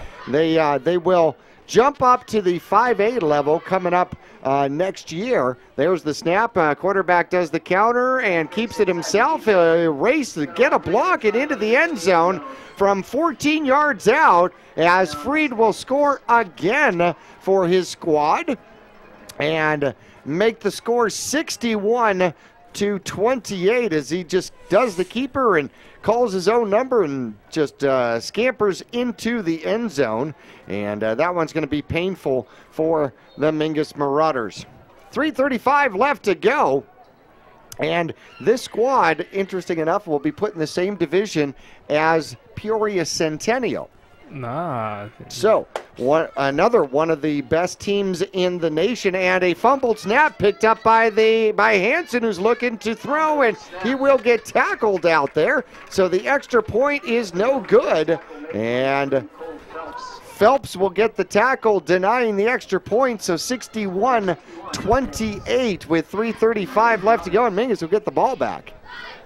Yeah, Mingus has been in their 5-yard line inside Sunrise Mountain's 5-yard line the last 2 series, but unable to punch it in. We'll see if they can, the game's a little out of reach here, but, you still a good opportunity to work on, situational football and get one more drive to end this game with a score. Yeah, Mingus definitely wants to score, and they got a couple of backs trying to hit 1,000 yards here in the regular season. And then again, Tyler Kelly, who's already got a 97-yard touchdown return here in the second half. See if they kick the ball to him again. See if they challenge themselves on their tackling drill. So Rhea and Tyler Kelly back for the Mingus Marauders. And we've got an important conversation coming up, by the way, after this kick. And they're going to just pop it over and not give anybody a chance, and it'll be covered by the Mingus Marauders. And covering the ball up is going to be Mestis, and he'll get covered up by Thurman. And so they're not going to give Kelly another chance whatsoever. And Mingus will have decent field position at about their own 33-yard line. So we are getting dangerously close to being daddy times 2, right? That's correct. So you're in that pre-daddy stage, and the baby is due when? Due date's the 10th. A doctor says really could come anytime next week.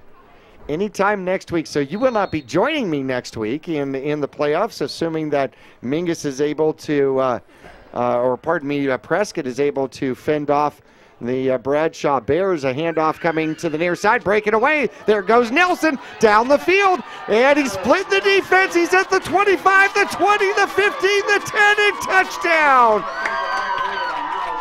A 67-yard breakaway. That'll be 1,000 yards for him, and that'll be 100 yards or 100 points scored during the course of this season. Good. What an accomplishment for him.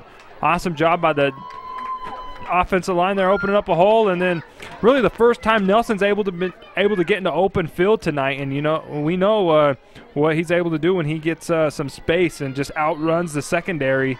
And a good job from Mingus there, not giving up on this game.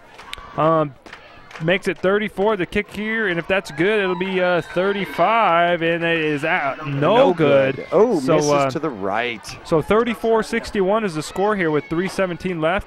No Mingus is going to onside kick this here. I think they're due for a recovery. Yeah, no kidding. Mingus had a couple of opportunities earlier in this game, and I want to continue this conversation. So, due date's coming up here soon. We do not know gender, do we? We do not know gender. We are playing well, somebody does. Doctor knows, right? Yeah. Okay. Yeah. He just hasn't shared, or she hasn't shared, and I understand that. So, most importantly, cash donations and check and credit card donations sent to. Right. Let's see here. Let's do a radio baby shower. Right. Radio baby shower. My wife would like that. Yeah, I imagine so. She should be here for this, right? Okay. So names. We got name options? Okay, name options. Yes. So for a boy, we're thinking Marauder. For a girl, we're thinking Mingus. Oh, I love this. I love this. I'm assuming that Grandpa Dixon would be perfectly in line with this, right? Yeah, so if it's a boy, I guess we got to go Neil Jr. Ooh, are we? No, seriously? Do we know potential names? No, we don't. Rodriguez pushes it, and it goes down and bounces about the 25. It's picked up by Sunrise Mountain and handed off with the reverse. Here comes Ruiz the other way as he is tripped up and lands on his head, and an acrobatic attempt to stay on his feet puts him inside Mingus Marauder territory at the 46-yard line. You kick it long, kick it short. The only way you can stop Ruiz on these some of these kick returns is kick it out of bounds. Yeah. Really, after that return, you might as well just go with the onside there. Or excuse me. Kick it out of bounds. Just kick it out of bounds. Yeah, but you got to have a chance to potentially recover. Sunrise Mountain had one man back, 10 guys within 10 yards of the line of scrimmage. The onside kick is not really preferable at that point, so you pooch it over and see if you can get somebody to slip through and pick it up. Free takes the snap, hands it off. Mingus, all right. Slams him. WWF style. That was tag team. Yeah, that was Streck leading the way on that one, along with. It looked like Rodriguez, wasn't it? It looked like Lara, I believe. I could be wrong though. It could have been. Let me see here. I know Streck was in there. Oh yeah, wait, that one was obvious. That big number 44 just shines. And out of shotgun once again is Freed. He's got one man in the backfield, and of course spread twins to both sides. He's going to move this man over here, and you go over there, and then we'll take the snap and hand it off to you. And Ashcroft tries the middle and gets subdivided as Hayden gets a hold of him. And coming up from the bottom of the pile on the other side is going to be Cole Phelps, and they tried to have themselves a little Ashcroft tug of war out there. But he'll pick up one. Actually, he'll pick up two. And it is 3rd and 9, and Sunrise Mountain trying to eat up as much as they possibly can of the final 147 in this game, leading 61-34. And I know this sounds weird to somebody just tuning in. What a phenomenal battle by Mingus out here tonight. There's the snap, there's the handoff, looking to get upfield and driving his legs. Mingus going for the strip and unable to get the ball out. They give up a couple of yards that way, and it's going to be 4th and 6 from the Mingus Marauder 41. Yeah, well, about 1 minute. They'll probably snap this about the 1 minute mark of this fourth quarter. And if Mingus is able to get a stop here, turn it over, they can give themselves enough time for a few plays to score another touchdown. So far this year, Sunrise Mountain has never given up 34 points. The maximum amount of points that they have given up this year has been 25. So little Mingus from Cottonwood, Arizona, taking on the giant Sunrise Mountain, a 5A school by population. And timeout is called, but for whatever reason, the clock is still rolling. And they should have maybe been 41, but nonetheless, last year, 61-13 in the final game of the regular season, 49-6 in the first round of the playoffs. This is an improved team against one of the powerhouses, not only in the state in 4A, but in the nation. This team's ranked 635th in the nation. Yeah, they're the real deal.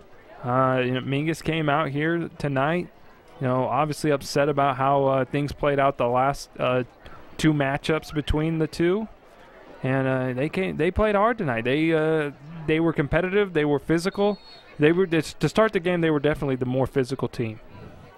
Interesting. We may see our first punt of the game from Sunrise Mountain. They've elected to not punt even at their own 9-yard line. There's the snap, and the punt is up, and it is heading for the end zone, and will bounce into the end zone. So Mingus will start at their own 20 with 27 seconds left to go. Obviously playing for pride. However, check this out. If Mingus is able to score with the extra point, they can actually bring the score within 3 scores, 61-41. And right now, you know what? Mingus is out here battling, going, you know what? There's a good chance we're going to see you next week. Yeah. We just want to let you know that we're going to bring it. Yeah. Yeah, and, I hope Mingus, tries to score here to 27 seconds left. They can maybe throw a deep pass play. Not as much time as there, we had a minute left in the first half when we went down and scored, but we'll see what Coach Young decides to call. There's the snap and a handoff to Tyler Kelly, who was able to skim his way through and pick up a first down and 11 yards. 20 seconds left to go. They spread it out and hand it off to Tyler Kelly, who now needs 5 yards to hit 1,000 yards on the season. And almost worth it to give it to him again. The clock starts rolling once again. One man in the backfield, and there's the snap, and it's going to be Tyler Kelly. He's going to break it to the outside and down and cuts it back inside down to the 45-yard line with 8 seconds left. And I think, well, that's going to be a first down and move the chains. He has got another 14 yards on the carry. He's over 1,000 yards in the season, and the clock continues to run. And Mingus is probably going to go ahead and call it a concede at that particular point. But I thought that was classy of Coach Young to give the ball back to Tyler Kelly 2 times in a row to give him a chance to pick up that 1,000-yard mark as a rushing back. And nobody told Tyler Kelly you're down by 24 or 27 points. Tyler's going to run the same if they're down by 100 or up by 100. Run hard, and credit to this Mingus team out here. I think that the fans can be proud of their boys out here tonight. They came out, they played hard, they did a great job. It was a fun game to watch. I'm glad we were able to be up here and broadcast it. Well, we're going to try to check on that Bradshaw score for you when we go into our break here. The Gettles High Desert Mechanical Heating, Cooling, and Air Conditioning post-game show will be coming up after we check the scoreboard from our friends at Cottonwood Parks and Rec. Sunrise Mountain, the number 2 team in 4A, defeats the Mingus Marauders 61-34 in a battle, 95 points scored. I hope you like offense. We'll get into our post-game show coming up after this. You'll get more miles for your money at Reese's Tire and Automotive Tire Pros. It starts with matching the right tire for you, your vehicle, and driving habits. And continues with expert brake, alignment, and warranty services to extend the life and performance of your vehicle. And to serve you better, we now offer King Cobra custom exhaust systems. Find out more about our nationwide warranty at Reese'sTire.com. If you believe life starts where the blacktop ends, if the power of an engine makes your heart race, don't settle for anything less than Polaris RZR, the ultimate off-road vehicle. With unequaled power, unrivaled suspension, and unmatched agility, all perfectly combined to help you chase down what matters most. Polaris RZR, we fuel your freedom. Cottonwood Motorsports, located on Route 260 and Western Drive.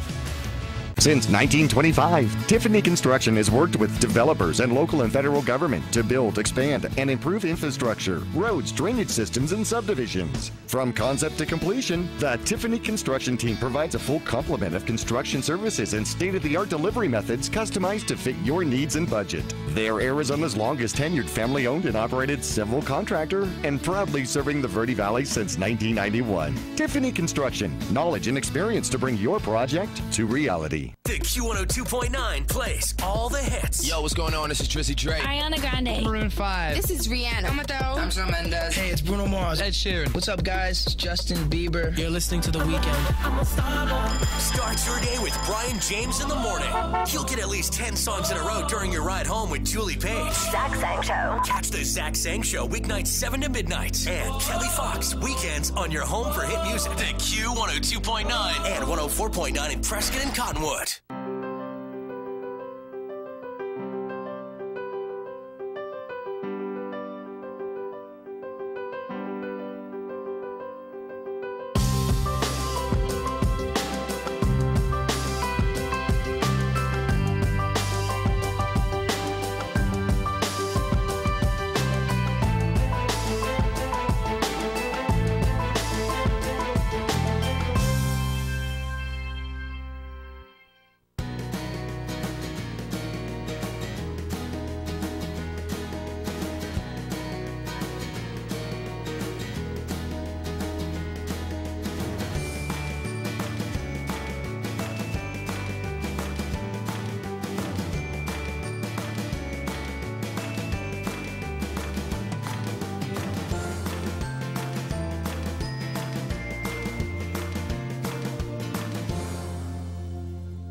Our whole team is here to help you get the most out of each workout. Here at the Cottonwood Recreation Center. Welcome to the post-game report, brought to you by Gettles High Desert Mechanical Heating, AC, and Plumbing Specialists online at GettelsHDM.com. Stick around for the game recap, including Marauder highlights, scores, and stats. And now, let's head back to the press box. Here's your announcers, Jackie Bessler and Carson Sandoval.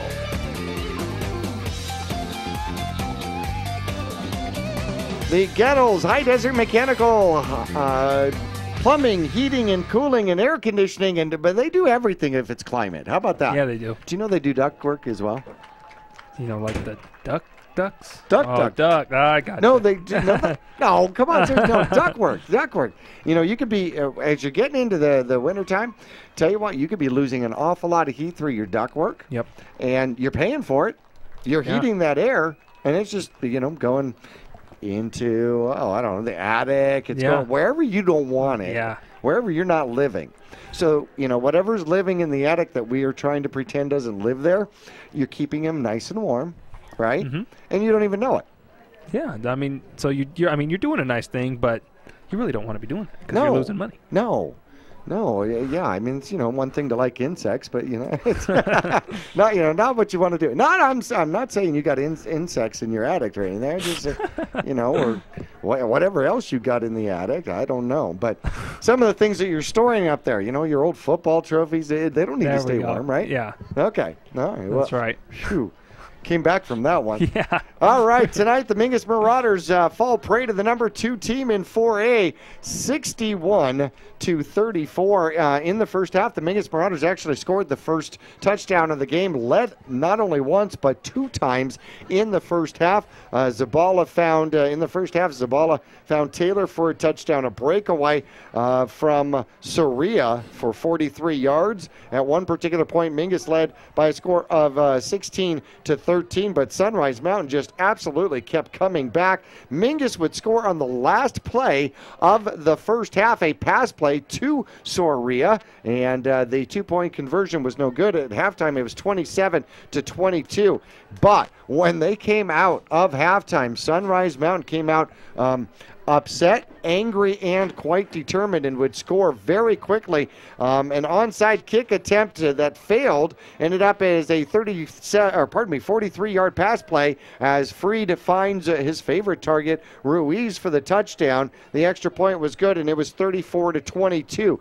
That was 18 seconds into the second half. 9:44 left to go, and a 29-yard scamper by Freed as he would keep it himself. Oh, I'm going to throw it. No, I'm not. And he puts on the speed, gets around the corner, and then was able to cut back pretty much at will and get the touchdown. It was 41-22.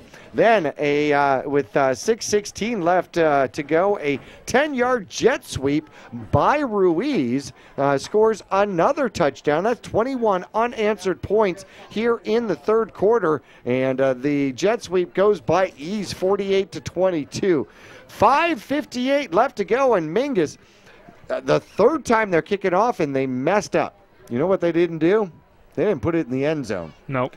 And Tyler Kelly makes him pay. Actually, that Ruiz picked up a short pass play, a 12-yard touchdown pass for another touchdown in the game. However, right before that, a 97-yard kick return by Tyler Kelly goes the distance, and that just pads his stats. That puts him up over 550 yards in kick returns for the season. And once he hits the 40, the after Jets go on, and he scores the touchdown. And I thought the momentum might swing for the Mingus Marauders at that particular point, and unfortunately, Sunrise came right back with that 12-yard touchdown pass to Ruiz and the extra point. It was 55-28. Then it goes on to the fourth quarter, 3:35 left to go, and another quarterback keeper out here by Freed as he fakes to Flores and comes off the near side, watching the flow of the defense,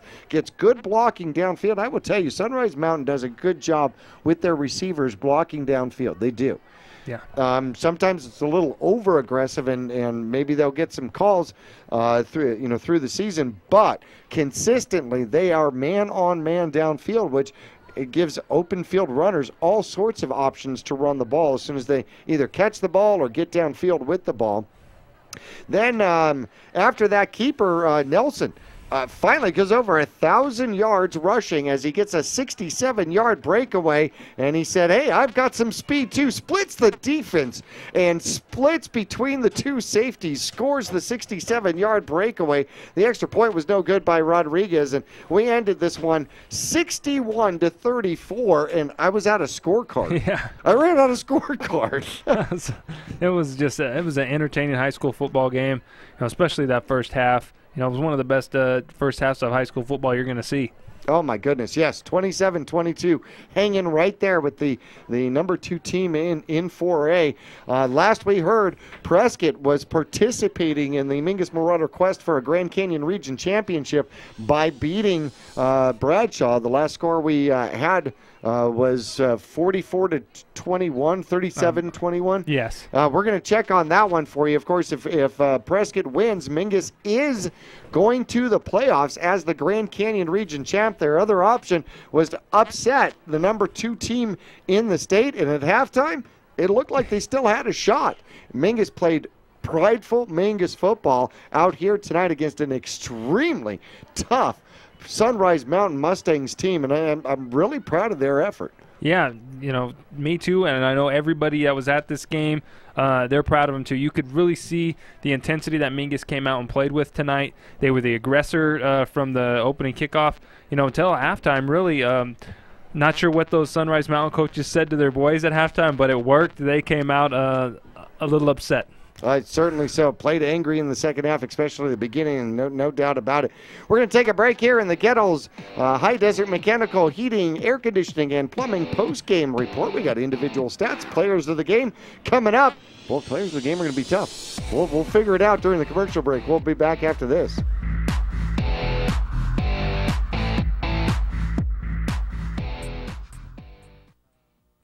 Pond Palace offers a wide selection of jewelry, electronics, musical instruments, firearms, and much more. And if you need money for that unforeseen financial burden, Tanner, Natalie, or Rob can get you a loan using your valuable items and collectibles.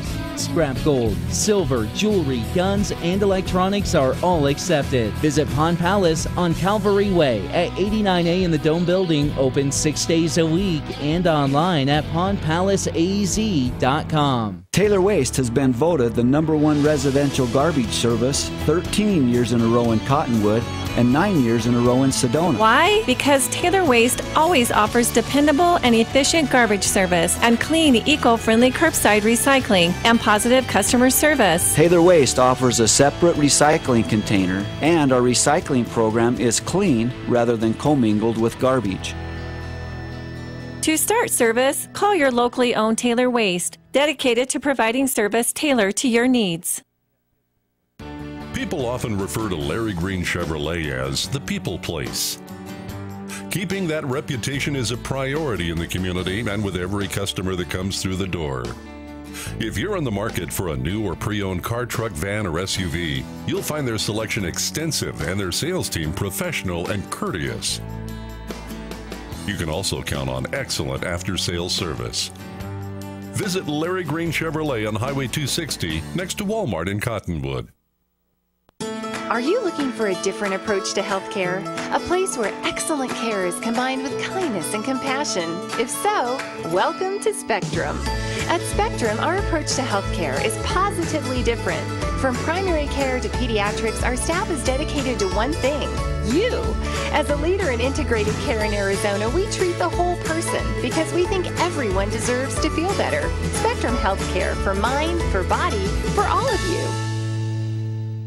For 30 years, Roxu screen printers have provided Northern Arizona with clean, crisp, quality screen printing. They work with you to make the right choices in creating the right artwork and message to put forth your best image. Choose from brand name products and even fashion-forward designs, including caps, tees, sweatshirts, polos, and jackets. Make Roxu your choice for work and sports uniforms, workwear, resort wear, and more. Find out more at rokzootees.com. Roxu screen printers in Cottonwood, where clothing comes to rock. Starting in the late 1920s, Grandpa Gettle and his brothers laid the groundwork for what would become a family legacy. Almost 100 years and 100 patents later, Gettle's High Desert Mechanical continues to raise the bar of quality heating, cooling, and plumbing products and services in the Verde Valley. Call Gettle's High Desert Mechanical Heating, Air Conditioning, and Plumbing at 567-2200 or online at GettlesHDM.com, providing solutions for your comfort. Don't settle, get Gettles, and go Marauders! Cliff Castle Casino Hotel. The perfect place to eat. The perfect place to party. The perfect place to laugh. The perfect place to bowl. The perfect place to play.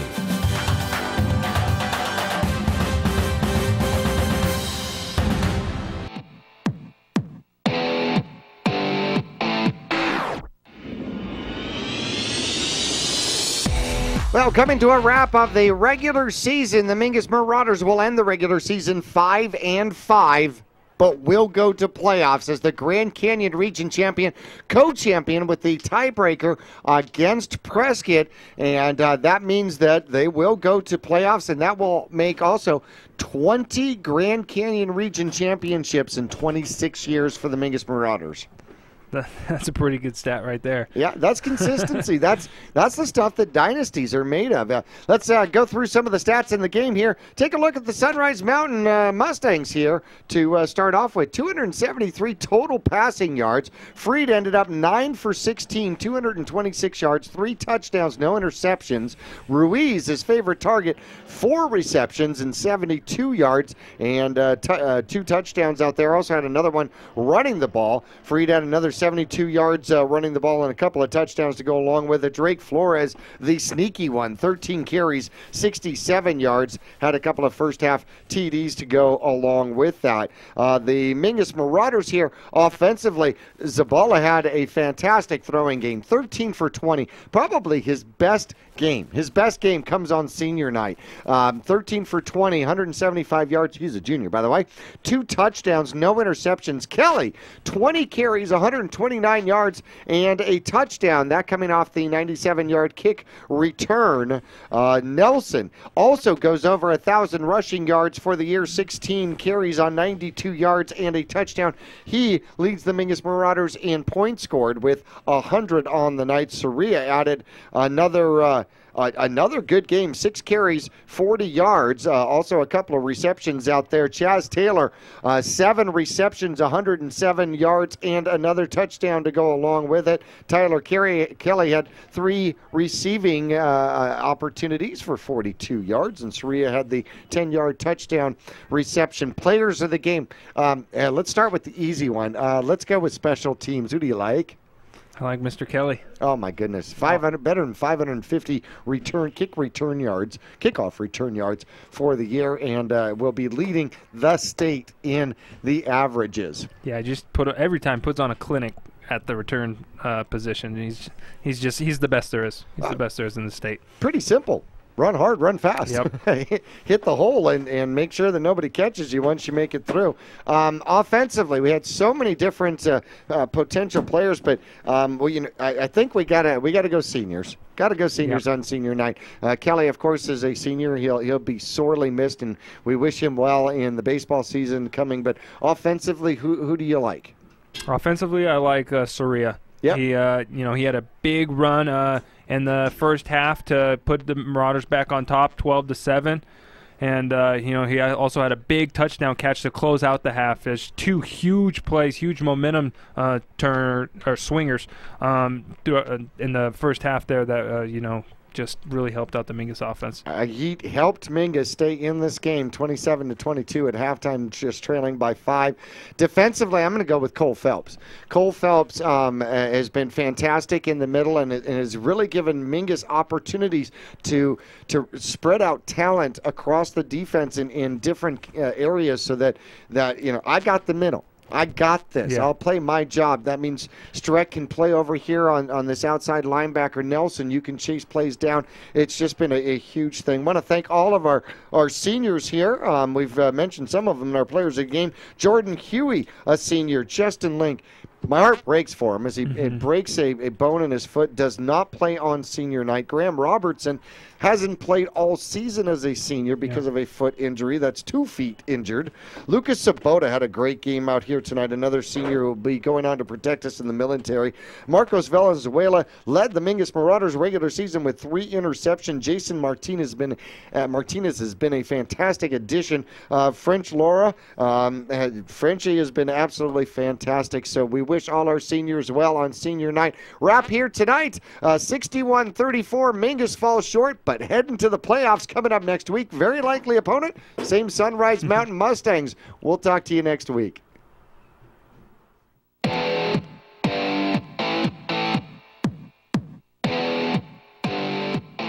This has been the post-game report brought to you by Gettles High Desert Mechanical, heating, AC, and plumbing specialists. Online at GettlesHDM.com. We'll return next week for exciting Mingus Marauder football action on AM 1600 and 96.3 FM KYBC. Online at myradioplace.com or Verde Valley TV Cable 1 Channel 56 Suddenlink Channel 2.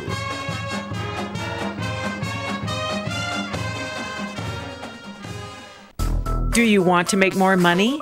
Do you need business solutions at work? Grow your business with as little as $5 a day. Control your message branding. Be an innovator. Engage your customers. Reach new consumers and clients. Join the successful marketing campaigns at Verde Valley TV. We are here for you. Let us build your marketplace presence. Call Helen Gibson today at 928-634-2286. Verde Valley TV, affordable advertising with one quick call.